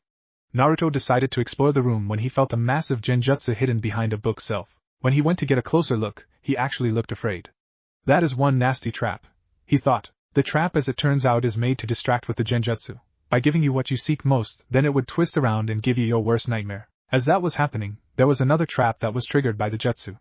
Naruto shivered when he saw that a kunai was aimed right for his crotch. Luckily, he wasn't an ANBU captain for nothing. He disabled the traps and entered the room. Again, it was a room full of scrolls, but they were fewer in number. Naruto guessed they were Orochimaru's personal collection. He reached and picked up the first scroll and he smiled. This will come in handy, he thought. It just so happened that the scroll he read was Kuchioshi, Edo Tensei. Kyubi's sound attack 15 minutes earlier. Kyubi was stumped. He needed to create a distraction, and get as many ninja as possible to follow him into the forest, especially Orochimaru and Kabuto. Then for some reason, a purple-haired jounin who wore very little clothing came to his mind. Kyubi smiled. This was going to be fun. Boom! There was a big explosion by the gates to Sound Village, and a large cloud of smoke rose from the site. Many ninja and civilians gathered to see what it was. Even Orochimaru and Kabuto came out to see, thinking they were under attack. Oh, how wrong they were. When the smoke cleared, a giant sign was visible. It had a picture of Orochimaru chasing Sasuke. Coming out of Orochimaru's mouth were the words, "Sasuke, please come back. I want you so badly." Sasuke had a look of horror on his face, and behind the picture of Orochimaru, there was a mini Kabuto saying, "Come back, boss. Please show me more of your tongue tricks." Now that doesn't sound too bad, except for the fact it is portrayed in a very gay way. Many people, both ninja and civilian alike, were laughing. Orochimaru was furious. Then suddenly he heard an even louder laugh. On top of the side post was a black-haired man with blue eyes. He was bent over and slapping his butt right in Orochimaru's direction. Ha ha ha ha ha, can't catch me. He leaps off and heads into the forest. With a loud roar filled with fury, Orochimaru followed. Then suddenly there was another boom. When the smoke cleared, it showed Orochimaru, colored in pink paint. He screamed again and gave chase, leaving the laughing village behind. With Naruto and his team had gathered as many scrolls as they could find, and left the village. No one knew they were even there. Back in Hyogakure, Naruto gave his report to the Hyokage, who was very pleased. It seems that the snake was going to build a secret hideaway that was destroyed by a second team. Kyubi was named an honorary ANBU member, and gave the whole village laughs with his version of the mission. The next day, the Hyokage had a stage set up and was going to make a very big announcement. No one knew what it was going to be about though. When he came on stage, the entire village became silent. He spoke. "Ladies and gentlemen, I have a major announcement. I have decided to retire and step down from my position as Kage." There were many moans and shouts going against this idea. He was a loved man in his village, and it brought a tear to his eye to see the love coming from the villagers. Then he continued, "But I have decided to name my replacement. I give you the new Yandame Hyukage, Uzumaki Naruto. He yelled. People started cheering. Naruto was a loved hero. As for Naruto himself, he fainted in bliss. 6 months later, Higakure Tower, Kage office. In a large office, in the Tower of Ice, there was a man, not a normal man. This man was the Hyukage. It has been 6 months since Naruto has taken the office of Kage, and today, since he has no work to do, he decides to reflect on the past months, from his first day on the job to present. Flashback no Justu. Today was the day that Naruto took office. He had just been fitted out with new robes, but decided that they were too clumsy, so he made so many alterations. First, he wore a standard jounin outfit, blue pants, blue shirt and jounin vest, that being the standard outfit. Of course, this being Naruto, everything was orange, except the vest, that was normal. He wore a cape-like jacket that was white and reached down to his ankles, with blue-like flames circling the bottom. On the back were the word, Yandame Hyukage. A/N. Just imagine the cape the Yandame Hokage wears. That's what Naruto has, except in blue. He was currently standing outside the office. He was scared, and more scared than facing down some evil monster. QB smile. He steadily put his hand on the door knob, and turned. He opened the door and walked in. When he entered, he saw the Sandame, in a Hawaiian-style outfit, obviously prepared for his vacation. When he sees Naruto he smiles. Ah Yandame, welcome, welcome.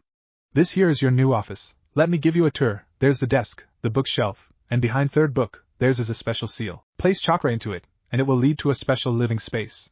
There are 2 bedrooms there, as well as a kitchen, bath, and toilet. It's meant for those long days at the office. Ah, I almost forgot, here's your crystal ball. This lets you see everything that goes on in the village.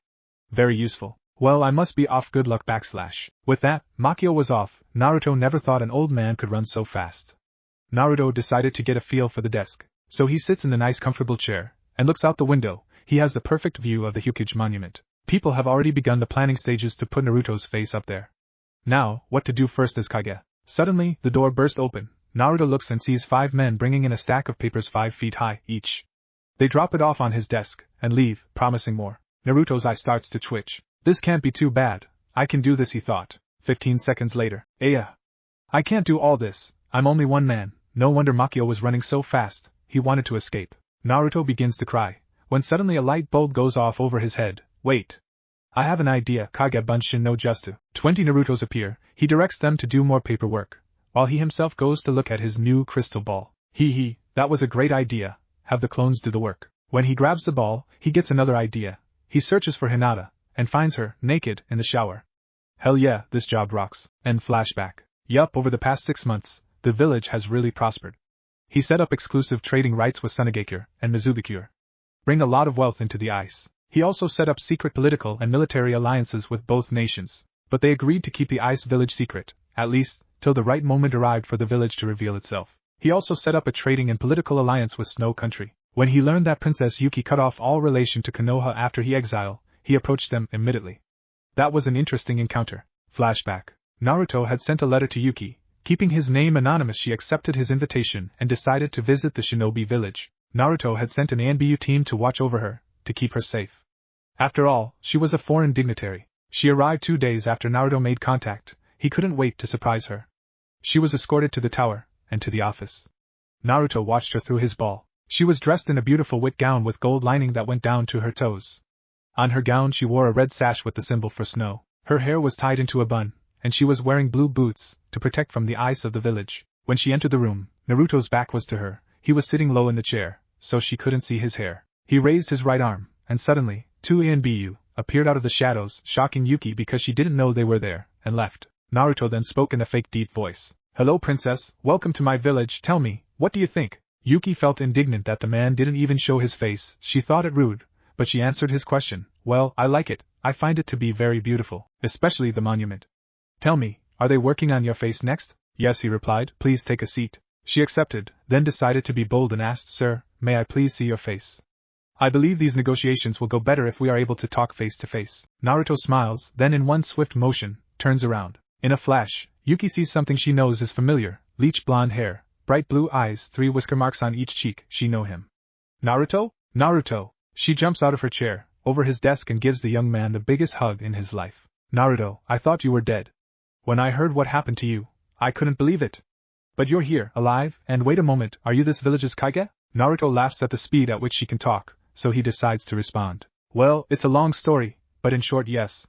I'm the Hyukage, he says with a smile. Well then, tell me everything that happened. I want to know everything," she said, and it was clear that she was not going to go unless she got what she wanted. So Naruto decided to oblige. "But first, how about I tell you over dinner? Come to my place, me and my girlfriend would to tell you everything then." She was excited to learn about everything that is Naruto, but she did frown at the name, girlfriend, and Naruto, being Naruto, was completely oblivious, but the fox wasn't. "Oh, it seems she has a little crush on my friend here. Let's see where this goes." Meanwhile, many perverted thoughts run through the fox's head. Later that night, when Yuki arrived, she was wearing a casual red dress, same blue boots, but her hair was let down, cascading over her shoulders. She was wearing a nice white shirt, and as Naruto can clearly see, no bra. He blushes a very deep red, Kyubi drools, and Hinata frowns at Naruto. After some small talk, he escorts both girls to his dining room table. Naruto sits at the head of the table, with Hinata on his right, and Yuki on his left. When the servants arrive to serve dinner, Naruto tells Yuki about his life in exile, about Masamune, to his double name, an ability to have double marriage, to how he became Hokage, with Hinata correcting some of Naruto's mistakes, and telling about his embarrassing moments. Yuki listened with rapt attention. She was shocked about the Kyubi, but laughed when Naruto described as a giant egotistical perverted fuzzball. Apparently, Kyubi was not that bad. Normally the fox would retort, but he was busy staring at Yuki's bust through Naruto's eyes, which was bugging the hell out of Naruto.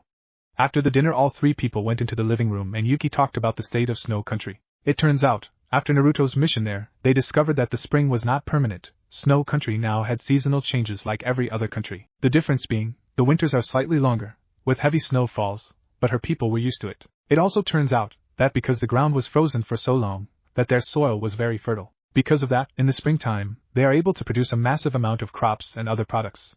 It made Snow Country very wealthy. When she found out about Naruto's exile and the circumstances behind it, she and her council agreed to cut off all relations with Fire Country as a whole. She even received a letter from the Fire Daimyo to reconsider. She in turn sent a reply saying that with his country and his ninjas acting in a disgraceful manner, she will not reconsider. After that, it was rumored that he started to put pressure on Konoha to change in new policies. So far the council has done nothing. When Naruto he got up and gave Yuki a massive hug and thanking her for thinking of him after all this time. He of course failed to notice her blush, but the blush did not escape Hinata, whose eyes narrowed slightly and started a whirlwind of questions in her mind. After the dinner was over, Yuki was invited to stay in one of Naruto's guest rooms. After all, it's only polite for one of Naruto's closest friends to stay with the Hokage and not some cheap motel. Naruto went to go into the shower and asked Hinata to join him. She politely said another time, which caused Naruto to pout. When he disappeared to sulk, Hinata went to talk with Yuki. Knock knock. Yes, Hinata-sama, said Yuki. I was hoping we could talk, Yuki-san, and please call me Hinata. In that case, please call me Yuki. I hate formality, replied Yuki. Hinata chuckled. She couldn't help but to agree, then her face turned serious. Yuki, I want to know about your feelings concerning Naruto. Yuki was kind of shocked at the question. She obviously liked Naruto, but how does she say this to his fiancé's face? She figured it'd be best he come out and say it, otherwise things could get worse. Well, to be honest, I do have feelings for him. I've had feelings for him since he helped save me from my evil uncle. That kiss I gave him when I left would have been more if people weren't around. She blushes at the memory, then continues. But I know I can't be with him. For one, I'm 5 years older than him, and he has you. Hinata took a moment to study Yuki. She knew that Yuki's feelings were genuine. After all, Hinata herself was once the same way with Naruto, caring for him, but too shy to say anything. Coming to a quick decision, Hinata makes a choice. You know, Yuki, Naruto can have 2 wives. He did mention it this evening, even though I doubt he did as a signal. If you want, I could suggest to Naruto to give you a chance. He'll listen to me, and he has to be told, otherwise he'll be completely oblivious. After all, he is a man, they all are, says Hinata. Both girls laugh. Next day, Naruto wakes up, feeling all tired. By the time he went to bed last night it was pretty late. He goes through his morning rituals of eating, showering, and dressing in his normal Kage robes. He finds a note from Hinata on the dresser telling him that she took Yuki out shopping. Naruto heads to the office and groans at seeing a mountain of paperwork. He creates 20 Kage Bunshin to do the work.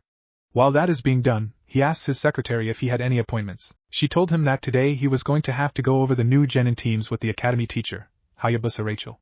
He told her to send in the teacher. When Rachel enters, she is kind of surprised to see 20 Naruto doing paperwork, and finds the real Naruto behind his desk waving her over. After going over the year's graduates, Naruto decides that he wants to do something different. Rachel-san, this year I want to take on a genin team. I want this team to consist of this year's Rookie of the Year, a middle student, and this year's dead last, states Naruto. After a moment of initial shock of the Hokage wanting a team, she was about to ask what he would do about his work, then she's remained of the other Narutos in the office. She agrees to make the team, and that team is known as Team 7. When Rachel leaves to go announce the teams to the students, Naruto accompanies her, so he can pick up his students. Academy. Okay, students, settle down. time to announce the teams," yells Rachel over the screaming voices of the children. "And Team 7, you have a special surprise, and your sensei is none other than the Hyukage himself, Uzumaki Momoichi Naruto." Imminently the class erupts in whispers, talking about how jealous they were. To be personally trained by the Kage himself was an honor. Soon Naruto arrives in a poof of smoke. "Okay team, meet me on the roof." With that he disappears again. The academy roof. Naruto sat on the roof of the building looking over his genin team. "Okay, I want you to tell me your likes, dislikes, hobbies and dreams for the future. I'll start. My name is Uzumaki Momoichi Naruto.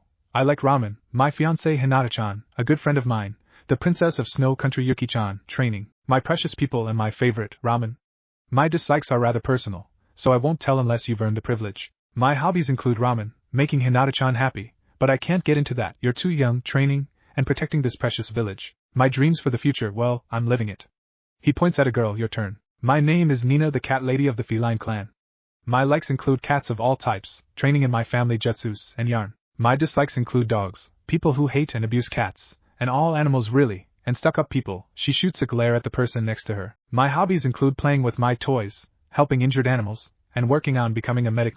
My dreams for the future is to become the first medic in my family, and be a great medic like Hinata-san." Details on Nina: she's currently 5 feet 3 inches, very short. She's skinny, but that's natural, not based on a diet. Cough Sakura cough. On top of her head were 2 orange cat ears instead of normal ears. Her eyes were green and had slits in them. She has the ability to turn her normal nails into claws, and climb trees and buildings very easily, even able to get to heights faster than a normal ninja. She was currently wearing a tank top, with a sports bra underneath, not revealing cleavage. She's too young, and she is only 13. The tank top was orange. She also had a pair of shorts on, cut to be just above the knees. They were brown. "Okay, you turn Miss Dark and Broody." Naruto points to the person sitting next to Nina. "My name is Rail the Vampire.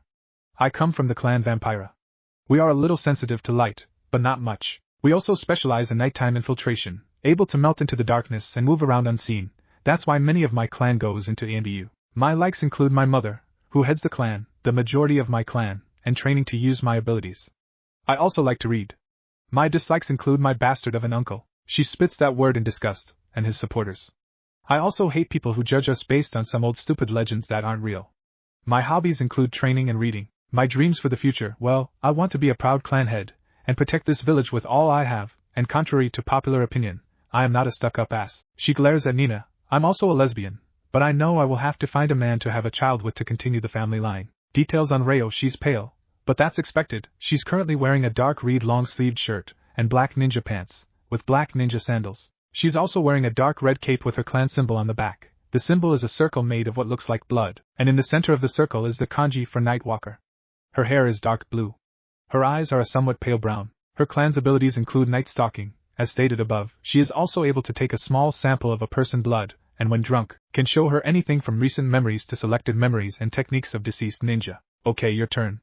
Naruto points to the lone boy of the group. "Hi, my name is Yamamoto Musashi. I'm sadly the dead last of my class, and I like a meal called dango, drawing, and pulling pranks. My dislikes include people who tease me because of my class rank, and mean people overall. My hobbies include pulling pranks, and my dreams for the future is to become the first ever Hyukage-sanin." Naruto raised an eyebrow at that statement, and saw a little off himself in the boy. Musashi details: he's dressed in a short-sleeved light blue t-shirt to match his eyes. He was wearing a pair of beige ninja pants and normal ninja sandals. His hair was light blonde, with light blue eyes. He has no ninja clan.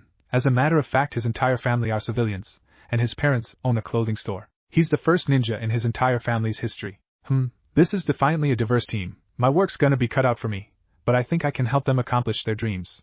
Were Naruto's thoughts. "Okay, meet me at Training Ground 7 tomorrow morning at 6, we will begin training and taking mission, till then dismissed." And with that, they all dispersed. Naruto went back to his home to eat. It had been a long day. When he got home, Naruto was met with a surprise. The dinner table was already fixed, with candles lit. It looked like a romantic meal. Of course Naruto made sure he was in the right house. Then after that, he hears a cough. He turns and sees a very shocking and pleasant sight. There stood, coming down the stairs, was Hinata, in a nice red dress that was sparkling. The top part had 2 straps, like a tank top. "Welcome home, Naruto-kun. We have a very special night planned for you tonight." Naruto was in shock, then something occurred to him. Right behind her was Yuki. Her hair was down around her shoulders and was shining a beautiful shine. She was wearing a dark blue, sparkling, strapless dress. The front of her dress looked stretched because of her bust.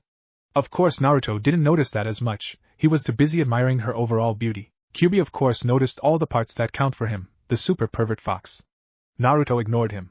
His jaw was currently on the floor, his eyes wide. These two women were truly the great jewels of the northern countries. Hinata began speaking, now Naruto-kun, be polite and close your mouth or you'll catch flies.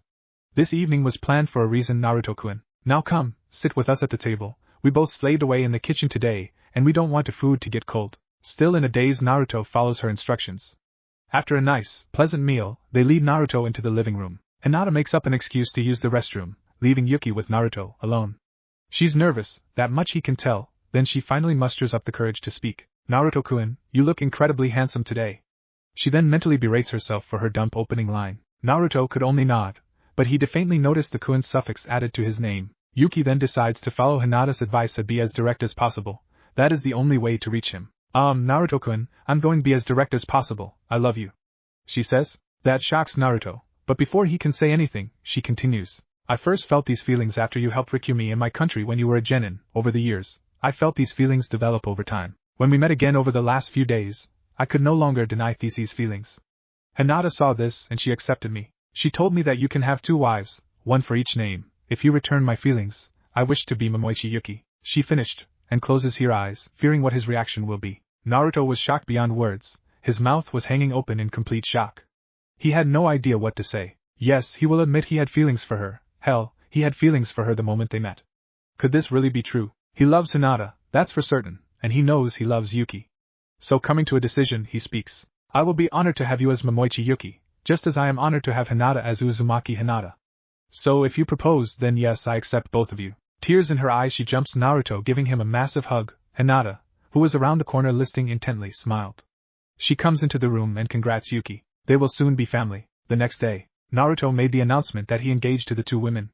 Then to keep people from questioning him, he told about his 2 names. People accepted that, though the majority of the male population was jealous. After that, life continued in the ice. Naruto trained his team, which was proceeding quite well. They all improved. Musashi improved the most. Turns out he had a talent for the sword, so Naruto taught him kenjutsu. It has been 3 months since the announcement, and 1 month till the massive village-wide wedding. Today was also the day that Naruto and the village council, Makio, and the entire village as a whole, decided to reveal themselves to the world. And what better way than to sign an alliance between sand and mist? Even as we speak, Naruto, along with his genin team, and 2 jounins were making their way towards Sanokage, where Gaara awaits. At the same time, the Mizukage, along with the remains of the 7 swordsmen of the hidden mist, are making their way to Suna as well. In a deep dark cave, the Akatsuki gather. You have all failed. Of all the demons, the only ones you failed to capture was the Uzumaki's Kyuubi and that damn Sandman's Shikaku. Spoke the mysterious leader. He continued, I have just received information from one of my spies that a meeting is taking place in Suna in 3 days. We will all go, and I will personally accompany you. I will capture both the Kyuubi and the Shikaku, since you have all failed to capture those 2. Now dismissed. After that they all disperse, heading to Suna and make preparations for the coming battle. The leader was left alone to his thoughts. I will have those 2. I will have ultimate power. He then cackles evilly. Otokage. Kakuku, this is perfect, Kabuto. Yelled the snake Sannin Orochimaru. Yes, Orochimaru-sama. I have received word that the Mizukage and the Kazekage will be holding a secret meeting. For what, I don't know. I want you to take 1,000 men and cruise them. With those 2 dead, we can take Mist and add their navy to our forces and blockade Konoha. Yes, Orochimaru-sama. I will make sure that both Kages are killed personally. With that he leaves the room, leaving behind a madman laughing evilly. In Konoha, in the Kage's office, Tsunade was worried. Jiraiya had just left with his team to go to Suna. Apparently the Kazekage requested it personally. She then started to call horribly. When she pulls her hand away, she spots some specks of blood and sighs. She was dying, and she was sad. Sad that she may never be able to see her son and get his forgiveness. Before she dies, she wants to at least get his forgiveness. Chapter 10. Gaara was currently sitting in his office, and seated in front of him was the Mizukage and the Hyukage. Behind the Mizukage were the remains of the 7 swordsmen of the hidden mist. There were only 4 now. Behind the Hyukage was his mentor Masamune. In the corner of the room was Jiraiya and his students, the former Konohamaru Corps. The beginning of the reunion was met with hugs and handshakes. Konohamaru was glad to see his boss reach his dream. But now things have turned to more serious matters. Naruto, Gaara, and the Mizukage just signed the Triple Alliance Treaty. With the Ice Village now exposed to the world, it makes sense to ally with 2 of the 5 great shinobi nations. It also helps that all 3 have been friends for quite a while. Jiraiya was there to receive the message and to inform Konoha that Suna has broken all treaties with them, but stopped short of war. All was going well until a messenger came running in. Lord Kages, A scout has reported that 9 individuals wearing cloaks with red clouds are approaching. They will be here in 15 minutes. That sent a shockwave around the room. The entire Akatsuki was approaching, and there can only be 2 reasons for that, Naruto and Gaara. Well, Gaara, it seems we have some guests. Shall we go out and meet them? Said Naruto. Gaara nodded and said, this is a matter between Naruto and I. None of you have to get involved. With that, both he and Naruto left the office, heading to the entrance to Suna. 15 minutes later, at the village entrance stood 2 groups. One group, the Akatsuki, the other included the Hyukage, Mizukage, and Kazekage, as well as the remaining 4 members of the Mist Swordsmen, Masamune, and Jiraiya. All had strongly insisted that they help. That is what allies and friends do after all. Suddenly a man stepped forth from the Akatsuki. He had spiky orange hair, red eyes, and was shorter than Itachi. Hee, what a treat, both the Kyuubi and the Shikaku. I will give you the opportunity to surrender, or I will have no choice but to fight you, he said in an arrogant way. Naruto steps forward and stares the man in the eyes. I shall be your first and final opponent. The leader seems to smile. So, you wish to fight it out, eh? You can't beat me. I'm stronger than Itachi, and he's stronger than you, so that means the odds are in my favor. So, the battle begins. Naruto starts by pulling and throwing a kunai, Kage Shuriken no Jutsu. The single kunai multiplies into thousands. The leader then starts to twirl into a sand tornado, blowing all the weapons away. Is that all you got? He says arrogantly. I'm not done yet, yells Naruto as he charges the man with Rasengan in both hands. Raising dash? Naruto is unable to finish as the man grabs his right hand and throws Naruto over his shoulder, dispelling the technique. Naruto hits the ground hard and rolls to his feet. As the leader turns around, all he sees is a yellow flash, followed by pain as his chin is hit, and he's sent flying. The leader slowly gets up and whips some blood off his chin. Not bad, son of Yondaime. That statement sends shocks through everyone. Oh please, how can I not know? I mean, for Kami's sake, all someone has to do is compare pictures. Even an idiot can see that. Several people bristled at the unintentional insult. Now, how about we stop this kiddie game and all out? I'm curious to see if Yondaime legacy can match his name. With that done, both the leader and Naruto start to take off various weights. Seeing what about to happen, everyone decides it would be best to take refuge on the Suna defense wall to watch the fight. After the weights are taken off, they start to gather all the chakra they posses to bring to the forefront. Winds start to come forth from the 2 powerful individuals. The gales started to pick up sand, creating a massive sandstorm. Then the clash began. The entire village could hear the terrible battle taking place. The sound of steel meeting steel, the sound of jutsus of all elements being used. If you looked closely, you could see a fire dragon clashing with an ice dragon, both vying for dominance. The people were all entranced. Even Itachi was in complete shock. He never imagined that the young genin from so long ago would become such a monstrous power. And the real shocker, he wasn't even using Kyuubi's chakra. This was all Naruto. Jiraiya was thinking along the same lines. Yondaime, you would be proud of your son. He has truly become a hero. Inside the vortex, it was a raging storm. Katon, Karya Enden! Shouted the leader, a massive fiery dragon forming from his mouth and chasing after Naruto. Naruto formed seals of his own, Huton, Ice Dragon Jutsu. Yelled Naruto. A black dragon came forth from his mouth and started to fight for dominance with the fire dragon. As they cancelled each other out, Naruto had already finished another set of seals, Huton, Double Dragon Jutsu. 2 black ice dragons shot forth from Naruto's hands. Each one started to chase the leader. As the leader was trying his best to dodge the dragons, while at the same time shooting fire to slow them down, when he caught a quick flicker of yellow before he felt a punch hit him hard into the gut, knocking the air out of him. Naruto then kicked him in the face. As the leader was sent upward, he brought his foot and kicked Naruto in the chin, followed by a back flip to land on his feet. He summoned his chakra and sent a raw wave slamming into Naruto, sending him into the wall of wind and sand, and disappearing. Damn! The Kyuubi is tougher than I thought.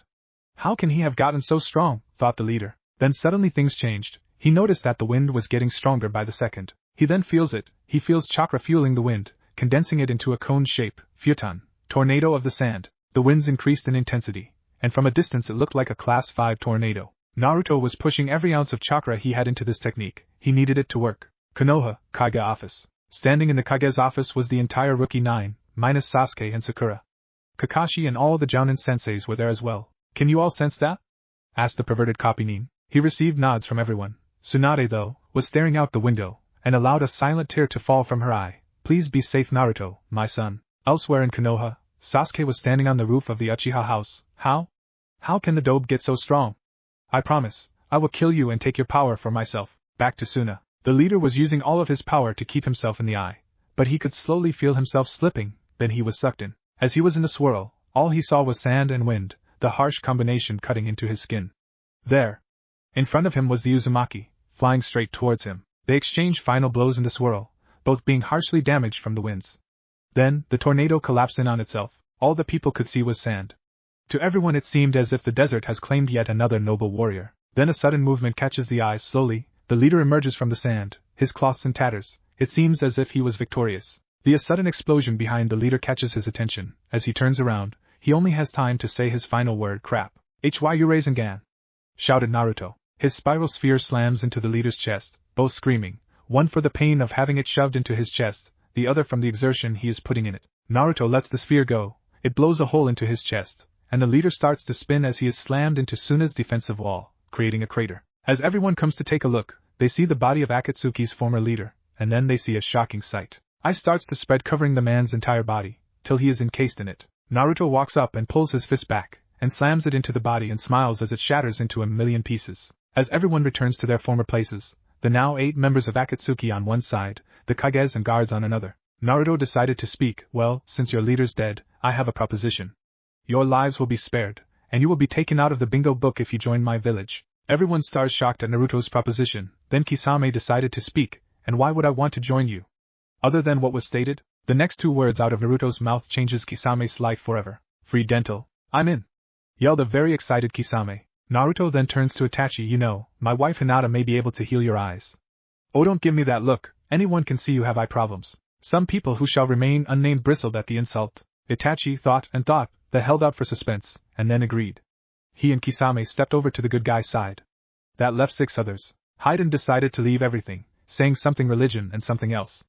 Nobody really paid attention. All that was left was Kakuzu, Zetsu, Tobi, Deidara, and Sasori. They huddled then came to a conclusion. "We decided to kill you all and take over your villages, yeah?" said Deidara.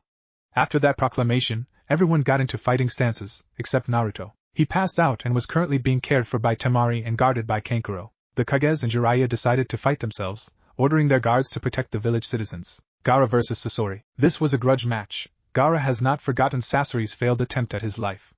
Sasori took off his robe, revealing the different attachments he had installed on himself. Protruding from Sasori's back was a scorpion tail, which Gaara identified as the biggest threat. "Well, we meet again, Gaara. I wonder though, have you learned your lesson? Do you still think you are capable of stopping me?" he asked. Gaara merely looked at him with cold eyes and stated, "Today you die." Sasori brought out 2 of his puppets, his mother and father. They immediately went into a flanking attack, the mother attacking Gaara's right, father the left. Holes opened in their chest and sent small needles spraying the area Gaara at. When the dust cleared, it showed that Gaara's defense had protected him. He lifted his hands to order his sand to attack both the puppets, who dodged quite easily. What no one noticed was that Gaara had used that distraction to send a little bit of his personal sand into the desert. He had a plan. Sasori brought his dolls back and had them attack Gaara head, spraying explosive bombs around the area. As they exploded, they unleashed a deadly poison cloud. Sasori brought up his gas mask, and Gaara used his sand to make a gas mask, and to filter the air. Using the sand, Gaara was able to feel the vibrations the puppets were making. He waited. There, one of the puppets stops. Gaara quickly uses his sand to wrap around the puppet. "Sabaku Q," he says. Sasori hears the crunch of wood and feels the puppet die. "Father!" he shouts in a rage. That brief distraction allows Gaara to do the same thing to the other. "Mother! Damn you, Gaara!" yells Sasori. As the cloud dissipates, Gaara and Sasori stare each other down. Sasori then pulls out a scroll and opens it. Puff! When the smoke from the summoning dissipates, Gaara sees that Sasori has summoned his 100-doll army. Sasori smirks, then it fades when he sees Gaara doing something unusual. He is smiling. "Bye," is all Gaara says. Then suddenly the massive desert floor starts to raise, causing Sasori to lose his balance and fall. The sand starting taking the shape of a giant hand, the entire doll army on it. Desert mass funeral. The hand closes, crushing all the dolls at once. "No! My dolls!" "Why, how?" yelled Sasori. "I indeed did learn a lesson from our last encounter. I learned how to win," said Gaara. Sasori, in a rage, brought his last resort. "Behold! The Nidaime Kazekage, master of the iron sand," said Sasori. "Crap," thought Gaara. The Nidaime launches his iron set in a massive frontal attack on Gaara, who had to roll to side to dodge, and then duck from an attack from Sasori, who suddenly had a saw coming out of his arm. After dodging the saw, Gaara tries to knee Sasori in the gut, who staggered backward, then brought his scorpion tail, which was tipped in poison. Gaara managed to block the strike with his sand, only to take a kick to the head from the Nidaime. The kick was strong enough to send Gaara several feet, and to rise with a bloodied head, only to fall again from a punch from Sasori. Gaara had no idea on how to win. He used up most of his chakra destroying that army. "Use my power," whispered a voice. "Well, come on, use it already, really don't want to die," said Shikaku. Gaara, having no choice, started to summon some of Shikaku Yukai. It was enough to refill his chakra reserves, and give him better sensory abilities, good thing too, seeing as he just ducked under Sasori's new chainsaw. Gaara jumped back and started to form hand seals, while using his sand to try and stave off the Night Aim and Sasori. Desert cloud, said Gaara. The sand rose up to form a cloud cover, hopefully to buy Gaara time. Using the sand, he created several Suna Bunshins to distract the two. As the clones fought, he maneuvered around Sasori, and used his sand to grab the tail and rip it off. "Eh," said Sasori. He turned and launched several explosive darts in Gaara's direction, but he had already disappeared into the ground. As a sand user, he has the ability to move underground in the sand. When the cloud cleared, Sasori roared in frustration. Gaara was anywhere in sight, when suddenly, Gaara erupted from behind Sasori, took the tail he ripped off, and stabbed Sasori in the back, the tail end coming out Sasori's chest in a bloody mess. Sasori was dead. Gaara was glad. Then right before he passed out, he saw Kankuro rushing over to retrieve him. Mizukage vs. Deidara. The Mizukage was in trouble. This battle has been going on for 10 minutes, and he had no water to use for jutsus, and he couldn't get close enough to use his sword, so he was just keeping his distance.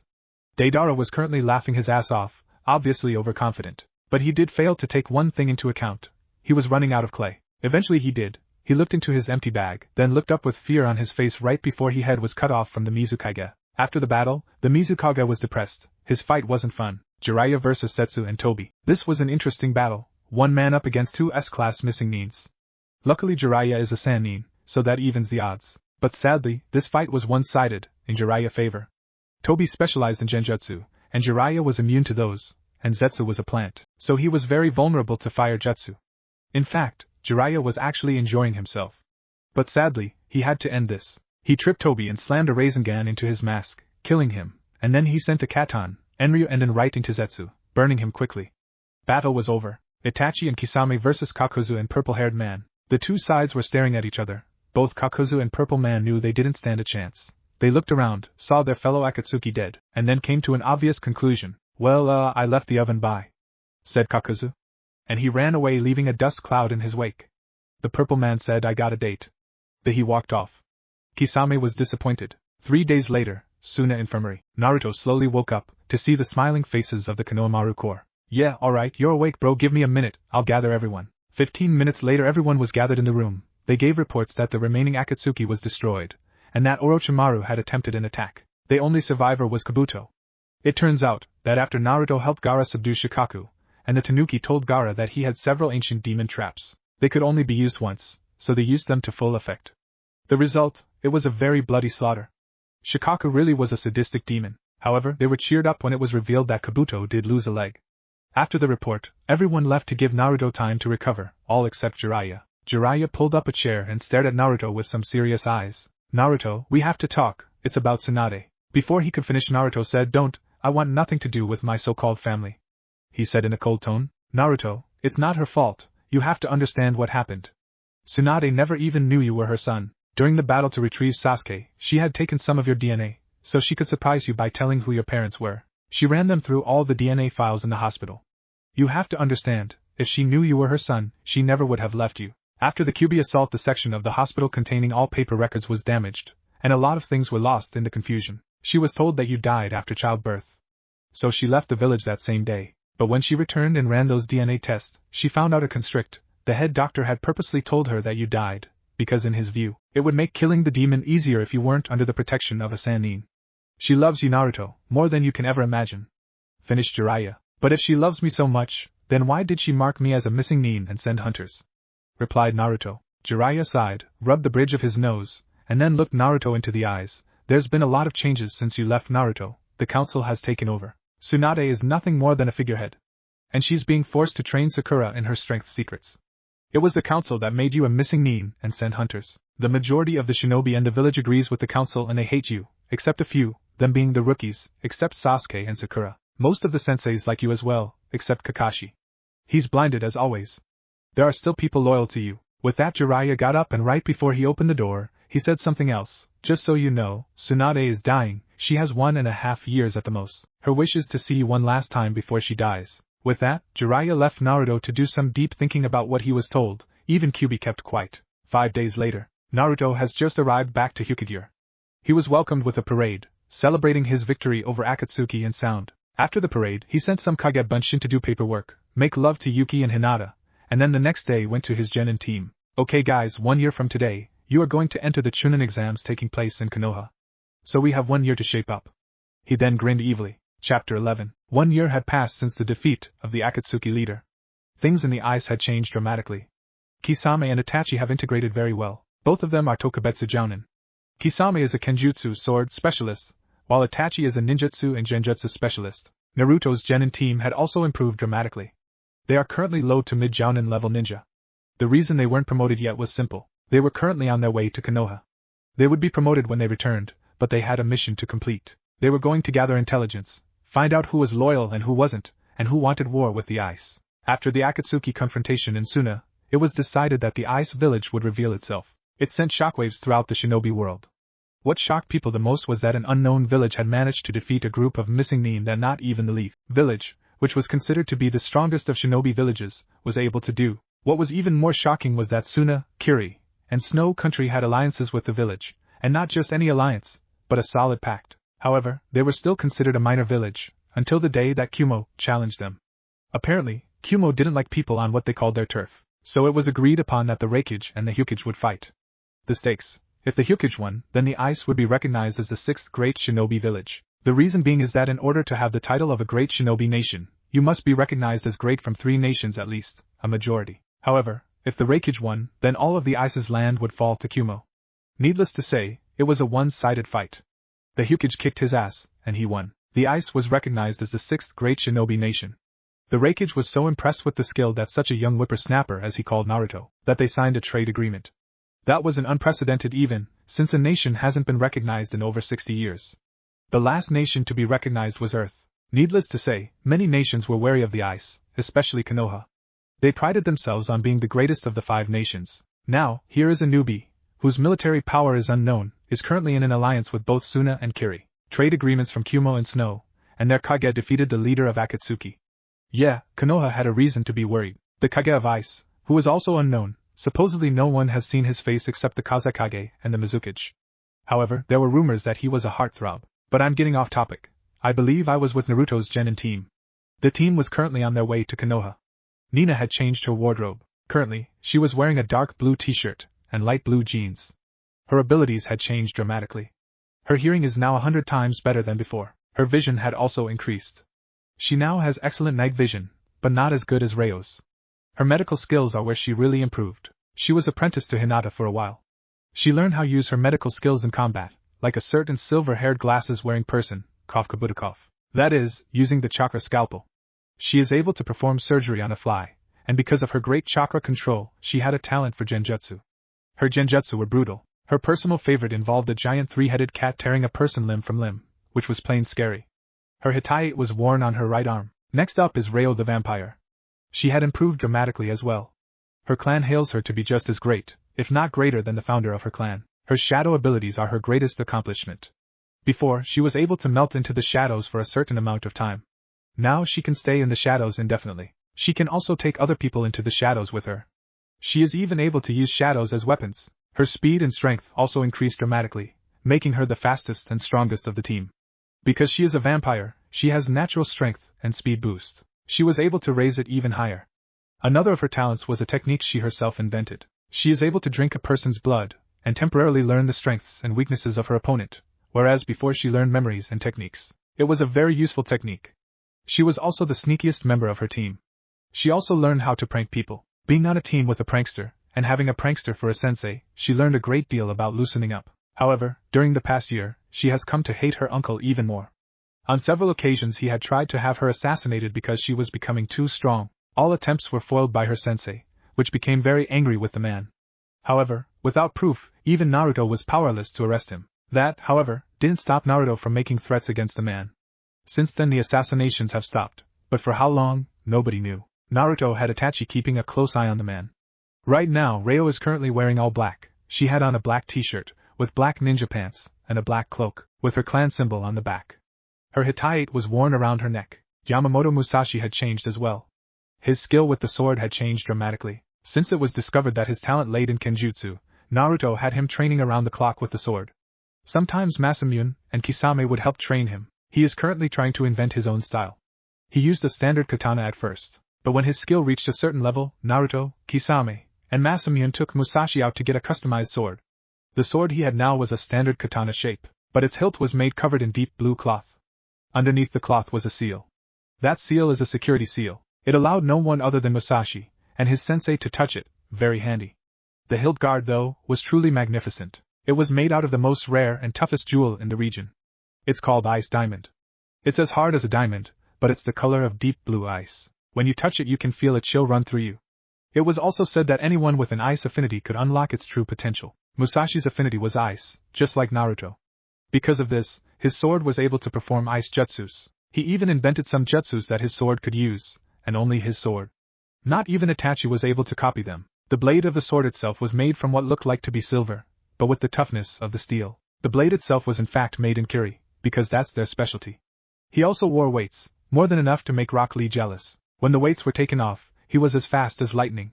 He had made his family proud. Naruto even had a gift for him and his team, but that will be revealed at a later time. He was currently wearing a deep ice blue shirt with his clan symbol on the back. He may not belong to a ninja clan, but he still wore his family symbol. It was his pride. He also wore dark ninja pants. His sword was at his left side. His hair was worn in a ponytail that went down to the middle of his back. He wore his hataite around his left arm. Think what Sasuke wore in Shippuden, only different colors, and no duck but on his head. Overall, the team was the Ice Village's pride and joy. Naruto was certainly proud of his team. Currently, the team was walking down a road headed to Konoha. Naruto, their sensei, decided to stay in ice for the time being. He would return to Konoha soon enough. The team was bored out of their minds. Or they appeared that way. Contrary to their appearance, they were very alert. Soon enough they reached the village gate. Halt! State your names and business in Konoha, demanded a Chunin guard. Ryo stepped forward and said, "We are the Genin team from the Ice Village, here to partake in the Chunin exams. Here are our documents." The guard looked over the documents. He nodded and let them through. Once they were through, they made their way to the Hokage Tower. Hokage Tower. Tsunade was not having a good day. Her coughing had gotten worse over the last year. She hasn't heard a thing from her son, and to make matters worse, the council had forcibly made her announce that the title of Rokudain would go to Sasuke, despite her objections. She wanted Konohamaru to become Kage, but the council said that a demon lover could never become Hokage, despite his relations. The next day, Konohamaru started a slandering campaign against the council. Now, the entire village knew that Koharu and Hamura had been having a decades-long affair, that Inuzuka-san was in fact infertile, and cheated on her husband. The fact that Uchiha Sasuke was gay, and even posted pictures to prove it. And last but not least, Hyuga Hayashi was a child predator. It was general mayhem. To make matters worse, none of the former rookies stopped him.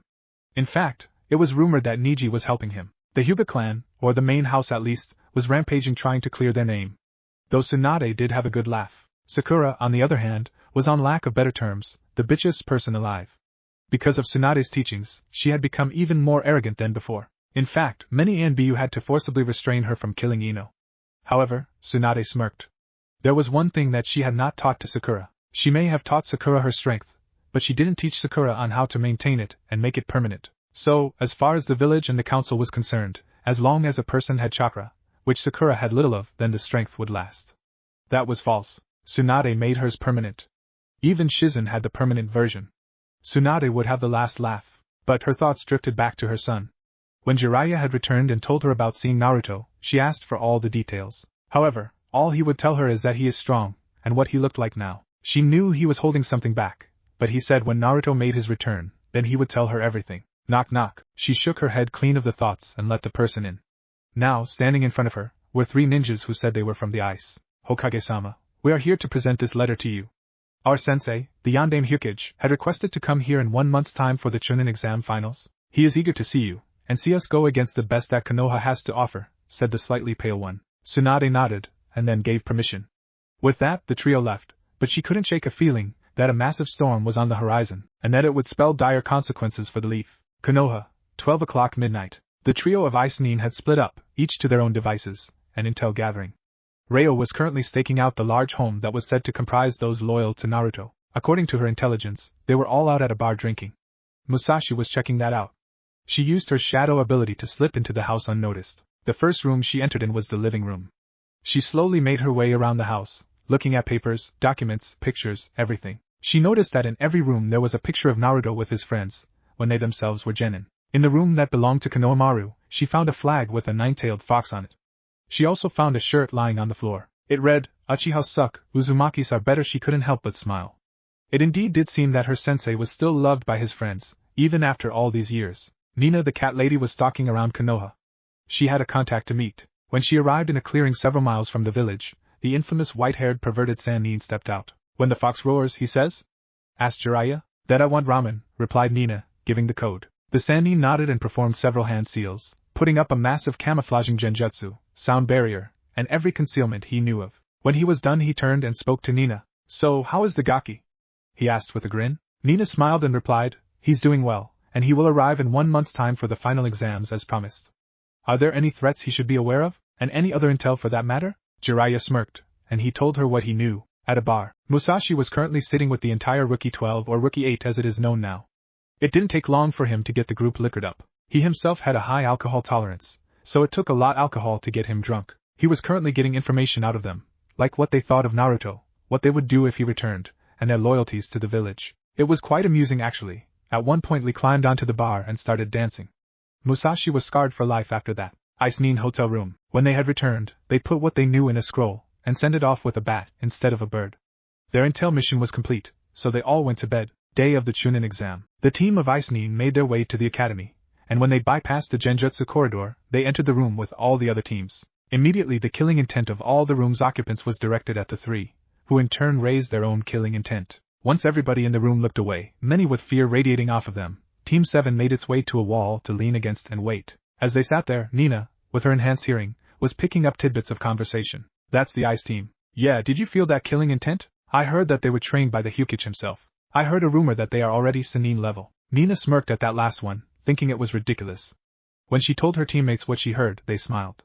This would prove interesting. 15 minutes later, a scarred jounin, by the name of Ibiki appeared, telling everyone to shut up.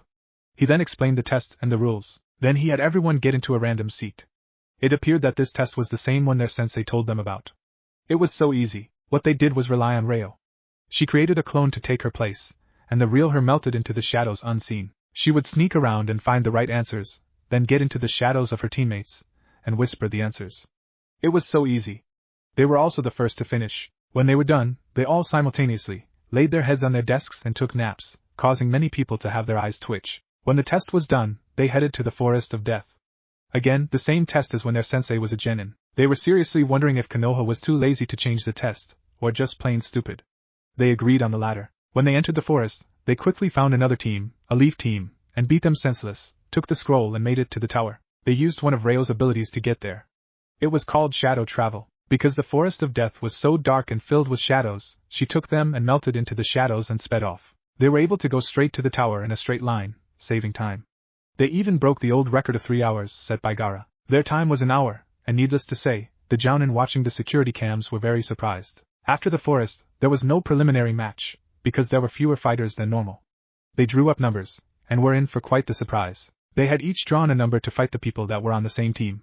The Ice team was going to fight against the Uchiha team. Sasuke had his own team, and like him, they all had arrogant smirks. The Ice team was looking forward to beating them till they were all a bloody mess. When the exam was over, they refused to do serious training, except the basics like running, sit-ups, push-ups and the like. They didn't want to reveal any ice jutsu. Also, they knew Sasuke was following them in an attempt to learn them, but gave up when it became obvious they weren't doing any. 1 month later, at the gate to Konoha, there was a welcoming committee. Tsunade, Jiraiya, the entire Rookie 9 guys team, Sasuke, Sakura, and the entire village council were there. The Ice genin were also there, awaiting the arrival of their sensei. When the gates opened, 5 figures walked through. The Hyukage had his hat covering his face so no one could see. Hello, I'm the Godame Hokage, Tsunade. Welcome to Konoha Hyukage-sama, she said in a polite tone. Well, thank you for the warm welcome. It has been a long time since we last seen each other, hasn't it? He then removed his hat, showing the all too familiar yellow hair, blue eyes, and whisker-marked cheeks. Mother? Finished Naruto. Chapter 12. Silence. That was the only thing present among them. Tsunade, along with the Rookie 9 guys team, the jounin senseis, and the village council. Mouths were hanging open and eyes were wide.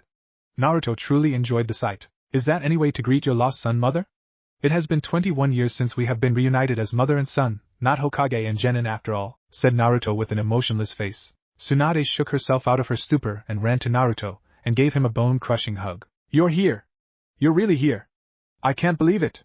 Cried Tsunade, as tears ran down her face. The council immediately came to their senses and sent their representative, Hamira, to speak for them. Uzumaki Naruto, you are under arrest for crimes related against Konoha. He never finished as an enormous amount of killing intent came from the shadows behind the Uzumaki. Naruto managed to free himself from his mother and said, "How rude of me to not introduce my companions. I do believe you know my wife, Uzumaki Hinata, and this is our daughter Q." Hinata stepped forward. She was wearing a cloak similar to Naruto's, identifying her as Akage's wife.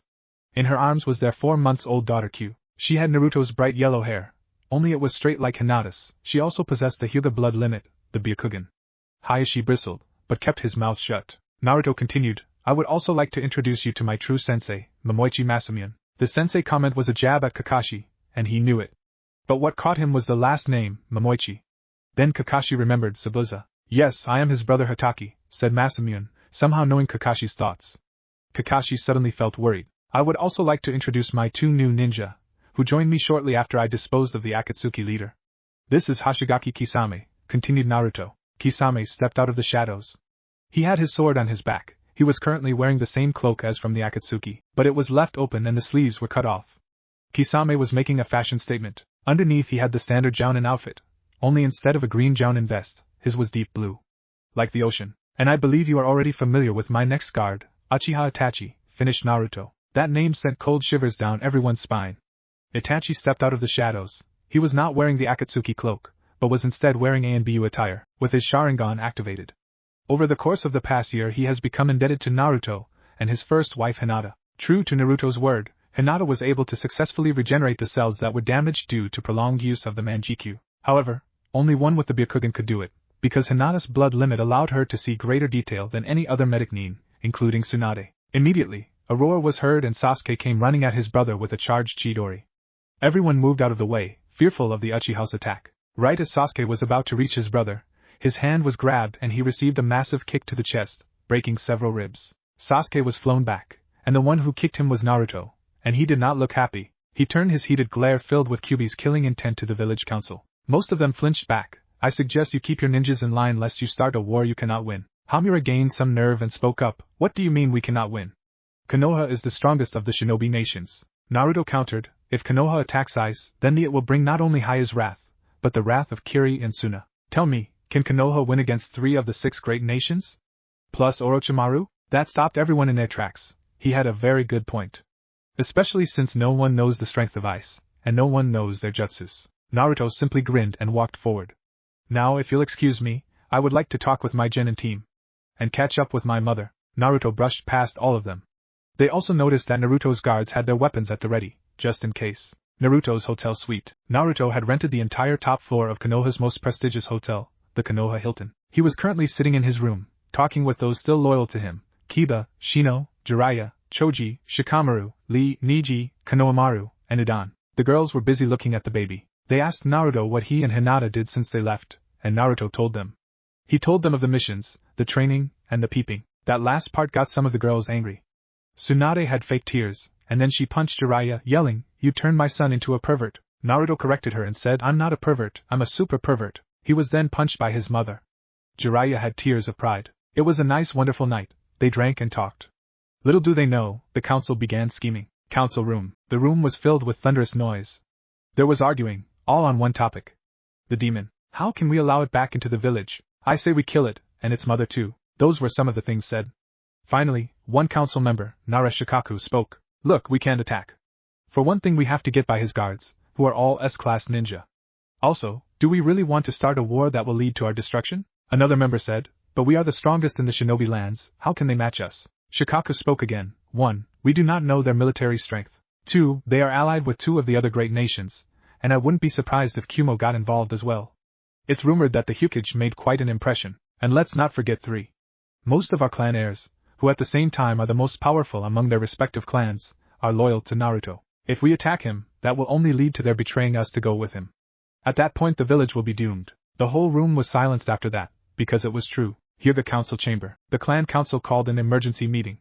The matter at hand, they have a female Hyuga producing children without the birdcage seal. Hayashi-sama, what do you intend to do about this? We cannot allow the bloodline to leave this village, said a council member. Hayashi simply sat there and thought.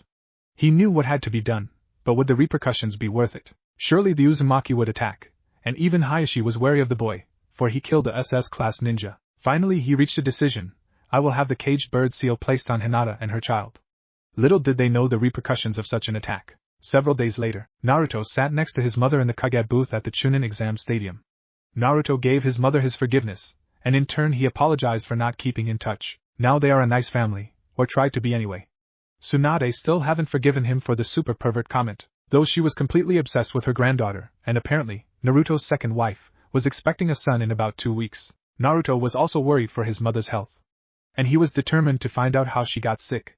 But for now, let us watch the Chunin exams. Hate was the proctor once again. Okay, first match is Ryo of the Ice versus Ayumi of Team Uchiha. The stadium roared with cheers for Sasuke's team. When they walked into the ring, Ayumi was wearing a smirk. She thought this was going to be so easy. Ryo smirked. She had orders from her sensei regarding other Leaf opponents, and the order was simple: destroy them. She intended to do so.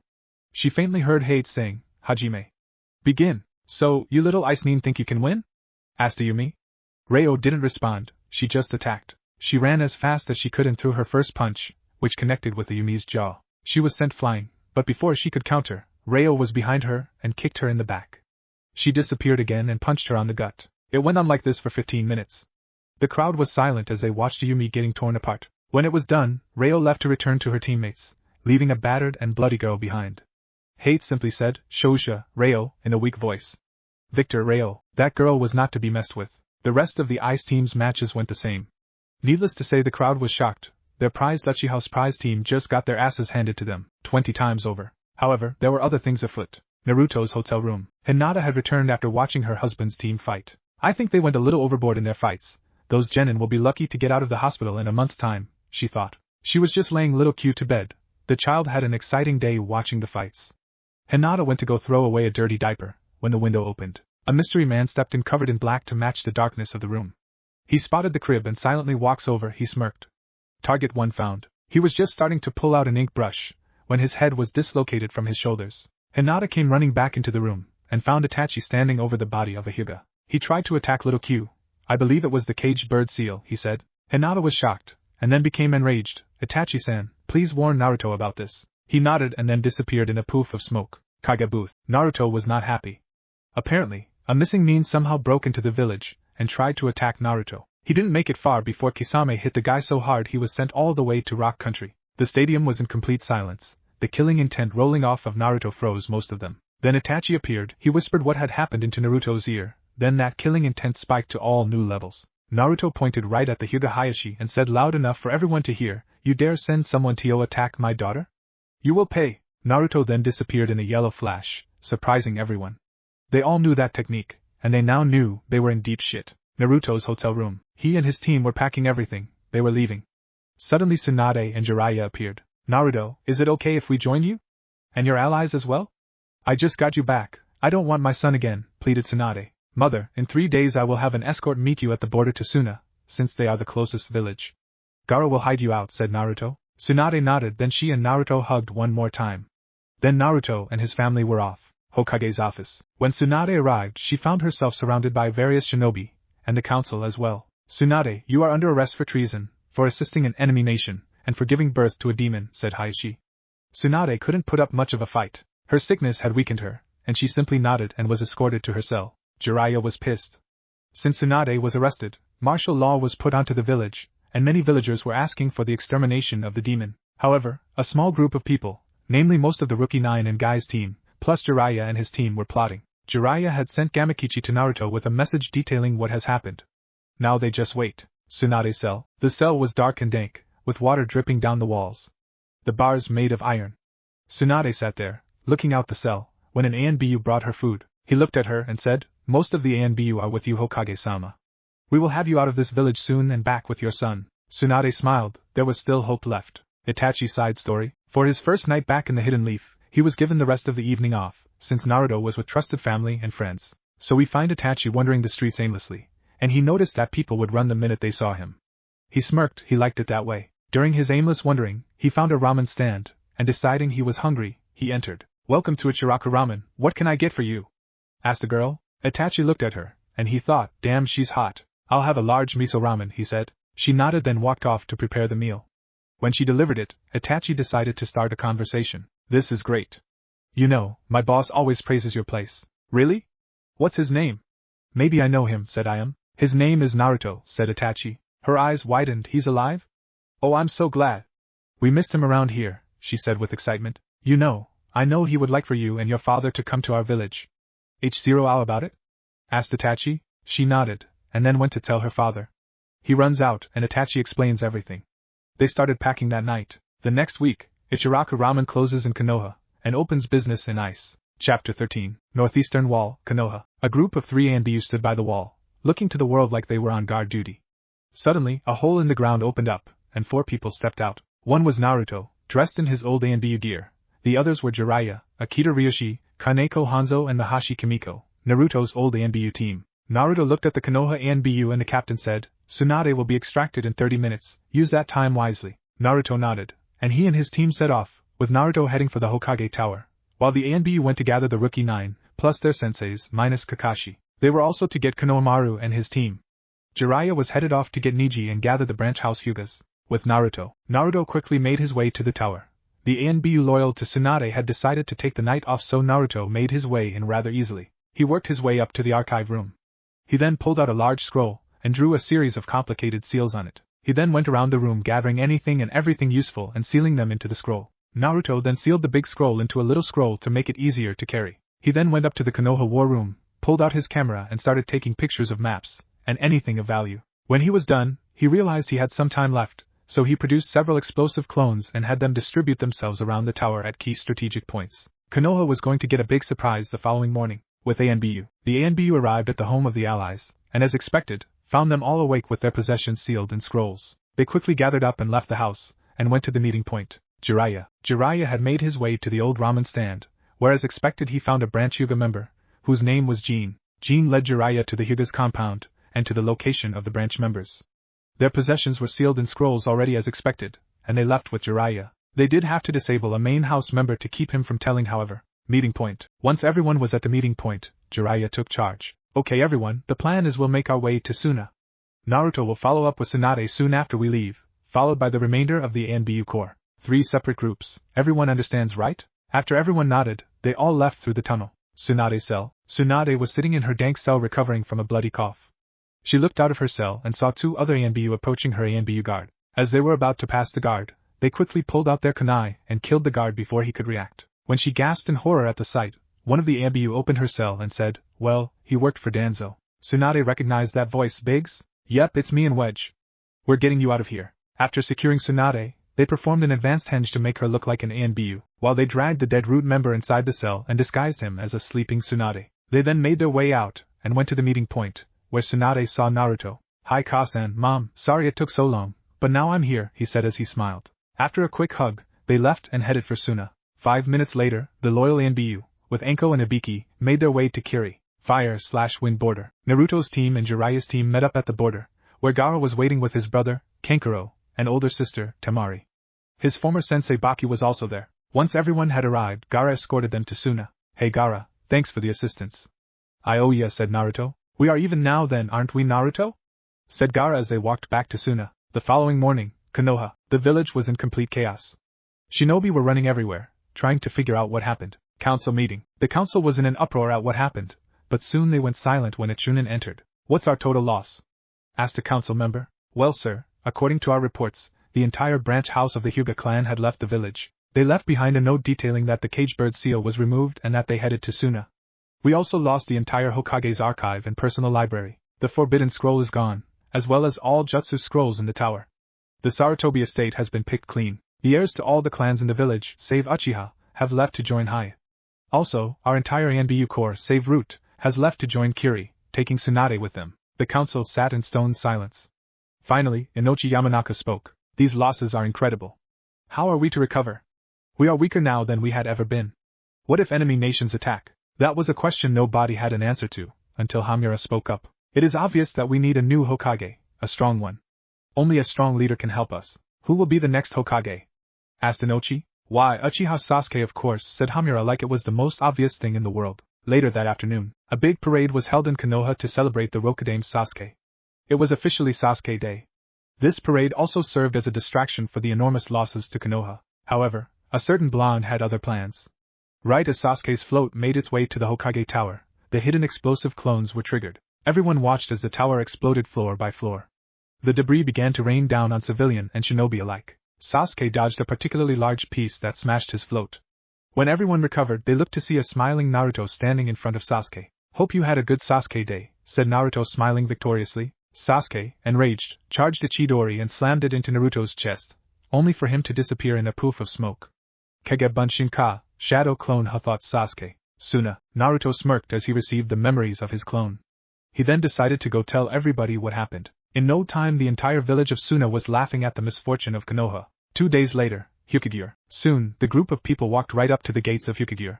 One of the Chunin guards ran up to Naruto. "Lord Hyukage, I'm glad you're back. I have important news. Your wife, Yuki-sama, went into labor 30 minutes ago. You are needed at the hospital immediately." Naruto blinked, then he said, "Hinata, get everyone situated, I gotta go." With that, Naruto took Tsunade and Hirashined to the hospital. Haya Hospital. When Naruto appeared in a yellow flash, the people reacted surprisingly well, having already been used to it. Naruto led Tsunade to a room next to Yuki's, and then he walked in only to hear, "I hate you. You did this to me, you bastard. I'm going to kill you." Naruto took that surprisingly well, having went through that with Hinata. He simply walked up, and placed his chakra-reinforced hand in hers, where he was expecting it to be broken. 4 hours later, after 4 hours of labor, a beautiful baby boy was born. The child had Yuki's dark hair, but had Naruto's blue eyes.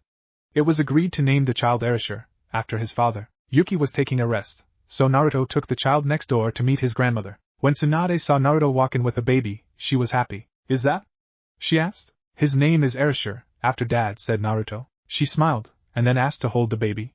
When Naruto gave the child over, she cooed and was rewarded with a giggle. She looked into the blue eyes of the child, the same eyes that reminded her so much of her Erasure. Soon afterwards, a doctor came in, saying he needed to run the standard tests on the child, and Tsunade reluctantly gave him up. After Naruto made sure she was alright, he let her rest while he went outside to talk with Hinata. "So, what's wrong with her, Hina-chan?" asked Naruto. Hinata looked at Naruto and said, "It's not good. From what I am able to determine, she was being poisoned over a long period of time, most likely 5 or 6 years. The poison, when in trace amounts, is undetectable. But all that usage over the years adds up. She's going to die, there's nothing we can do." Naruto looked sad, then became infuriated at Hinata's next words. "One more thing, that poison, it can only be found in Konoha." Naruto became enraged at that. In his anger, he turned around and left the hospital. He walked towards his private training ground and formed a Rasengan, and plowed it into hardened ice. The next day, Tsunade woke up and found Naruto sitting by her bed, asleep. She reached over and ruffled his hair, which woke him from his slumber. He smiled at her and asked, "Daijoubu desuka? How are you feeling / are you alright?" She replied and said, "I know I'm not long for this world. But before I die, please show me your home." Naruto smiled sadly and nodded. He put her in a wheelchair, and together with Jiraiya and Shizen, he gave Tsunade a tour of the ice village. They started with the life-size Hyukage statues in the town square, and then they made their way around. Everywhere they went, people would stop and bow at Naruto. The respect Naruto was given brought a tear to her eyes. "Erasure, you would be so proud." They ended their tour at the Hyukage monument, where Tsunade gazed at Naruto's face carved into the clear glacier. Once Tsunade started coughing badly, Naruto raced her back to the hospital and put her to bed. Once she was in bed, everyone came to see her. Kiba, Nakameru, Ino, Shino, Hinata and her daughter Q, Jiraiya, Shizen, Lee, Guy, Asuma, Kurenai, Niji, Tenten, Shikamaru, Choji, Konohamaru, Udan, Moigi, Yuki and her newborn son Erasure, and Naruto. Tsunade started coughing harshly, and Naruto was there in an instant. She beckoned him downward and whispered into his ear, "I am proud of you, very proud, and your father would be too. I am sorry I wasn't there for your childhood, but I am glad we had a chance to know each other." She then took her hand and ruffled his hair and said, "I will always love you, no matter what." Then her eyes closed, and her hand dropped, lifeless. Everyone present had tears in their eyes, but they all left to give Naruto room to grieve. Naruto was unable to contain the tears, and they spilled out from his eyes. He cried, then anger set in, and he let out a beastly roar as his chakra spiked. "Eh-ha-ha!" he yelled to the heavens. A roar part human, part demon. In the village, everyone, both civilian and shinobi alike, felt the raw power coming from the hospital. Immediately they dropped what they were doing and went to gather in front of the hospital. Soon the entire village was present, wondering what was happening. 1 hour later, Naruto exited the room, with red, puffy eyes, a clear indication of crying. He walked past everyone, and exited the hospital. Everyone followed. The crowd parted as he made his way to the Hyukage Tower. He climbed the steps, turned around, and addressed the village. "My fellow Hyanines, I have come to tell you that my mother was murdered. As such, I want revenge.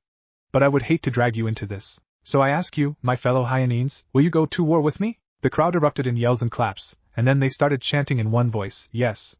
Yes. We will go to war with you." Naruto had tears come to his eyes at seeing such loyalty. He raised his arms higher, and the cheers and chanting became louder. Hibikyo was going to war. The following evening, Tsunade's funeral was held. She was in an open casket. The villagers lined the street, each with a candle carrying a blue flame. The casket made its way to the village square. Once the casket was placed in the center, all of the former Konoha shinobi, including the A and B that had arrived from Kiri that day, surrounded the casket.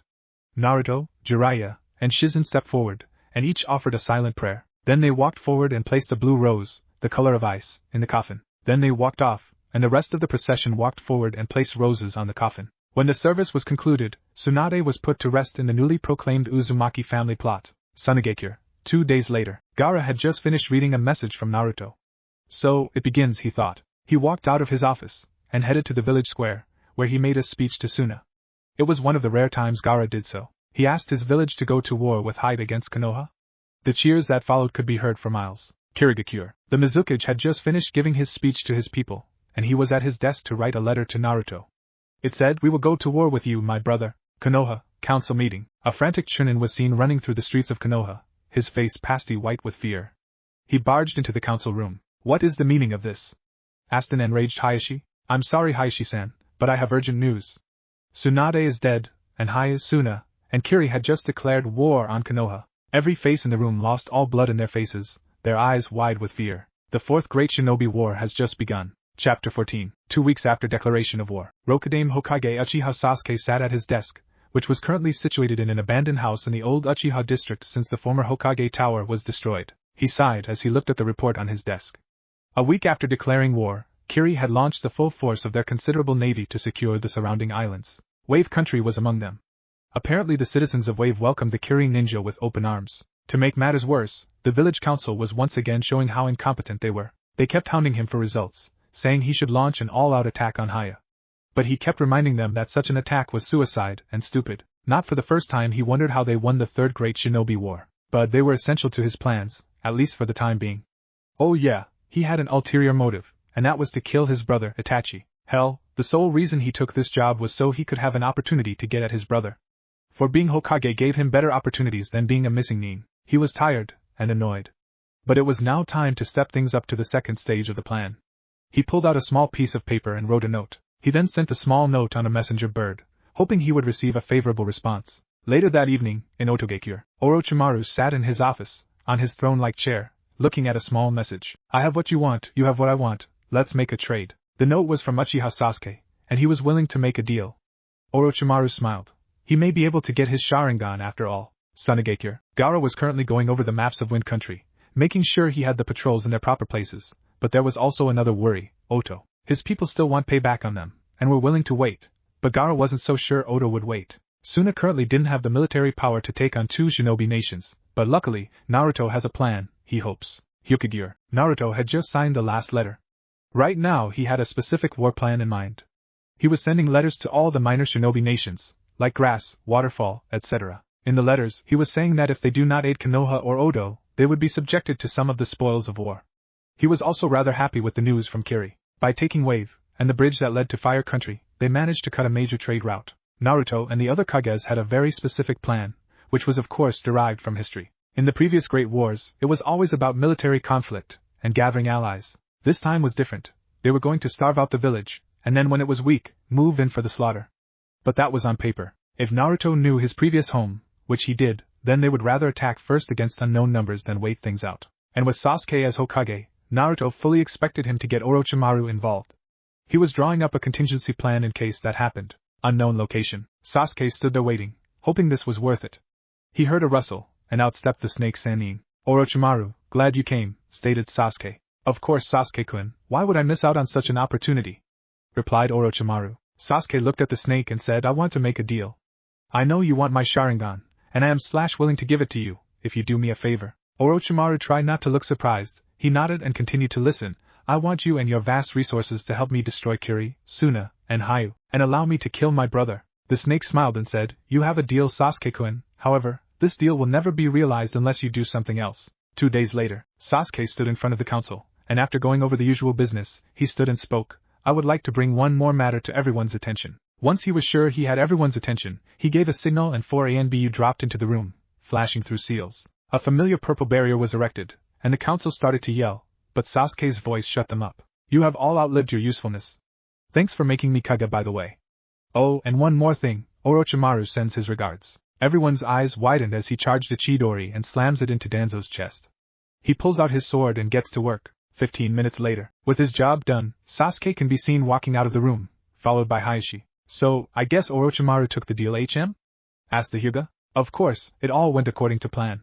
You just fulfill your part, and when the war is over, the Hyuga clan will be made the most powerful clan in our new world order, said Sasuke. Hyukagure. Once word reached the other nations on the alliance of Konoha and Oto, as well as the massacre of the council and the collaboration of the Hyuga main house, many people were obviously upset. The rookie 9 mourned their parents. They may have had disagreements, but they didn't deserve to die in such a manner. Hinata, Hanabi, and the branch house were furious over Hayashi's actions. Naruto, though, was worried. He knew that Oto would ally itself with Konoha, but he had expected some of the political bureaucracy to help slow things down. But with the council out of commission, that would just make things easier for the enemy. So, Naruto went back to planning. Soon, the battle would be joined. Itachi side story. A month after the declaration of war, Itachi asked Ayame on a date. It was love at first sight. They couldn't get away from each other, often irritating people, like Naruto. But then again, any Kage would be irritated coming into his own office only to see 2 people having sex on their desk. Of course, due to Naruto's big mouth and his payback for having to get a new desk, word had spread throughout the village. This meant, of course, that Tsuchi, Ayame's father, would hear about it. What many people didn't know was that Tsuchi, the ramen chief, was a retired jounin. They of course found out about it when he started chasing down Itachi. For the first time in many years, Itachi was afraid for his life. Once he was eventually caught, he had a nice, long talk with the man, where he declared he loved his daughter with all his heart. Which was true, since Itachi had never known love, except from his mother, till he found out about her betrayal. But that's another side story. So, Tsuchi had the perfect solution, a wedding. That caught Itachi off guard, and before he knew it, a preacher was brought into the room, along with a startled Ayame in a bathrobe. A quick ceremony later, they were married. The village welcomed Uchiha Ayame. Things were shaky for the first week, but soon, they got along fine. Itachi had finally achieved happiness. What if Naruto and Hinata create a village? And thanks for watching my video till the end. If you enjoy this content, then do consider subscribing to my channel, and leave a like if you guys need the next part. Comment down, and thanks for watching the video, and see you guys in the next video.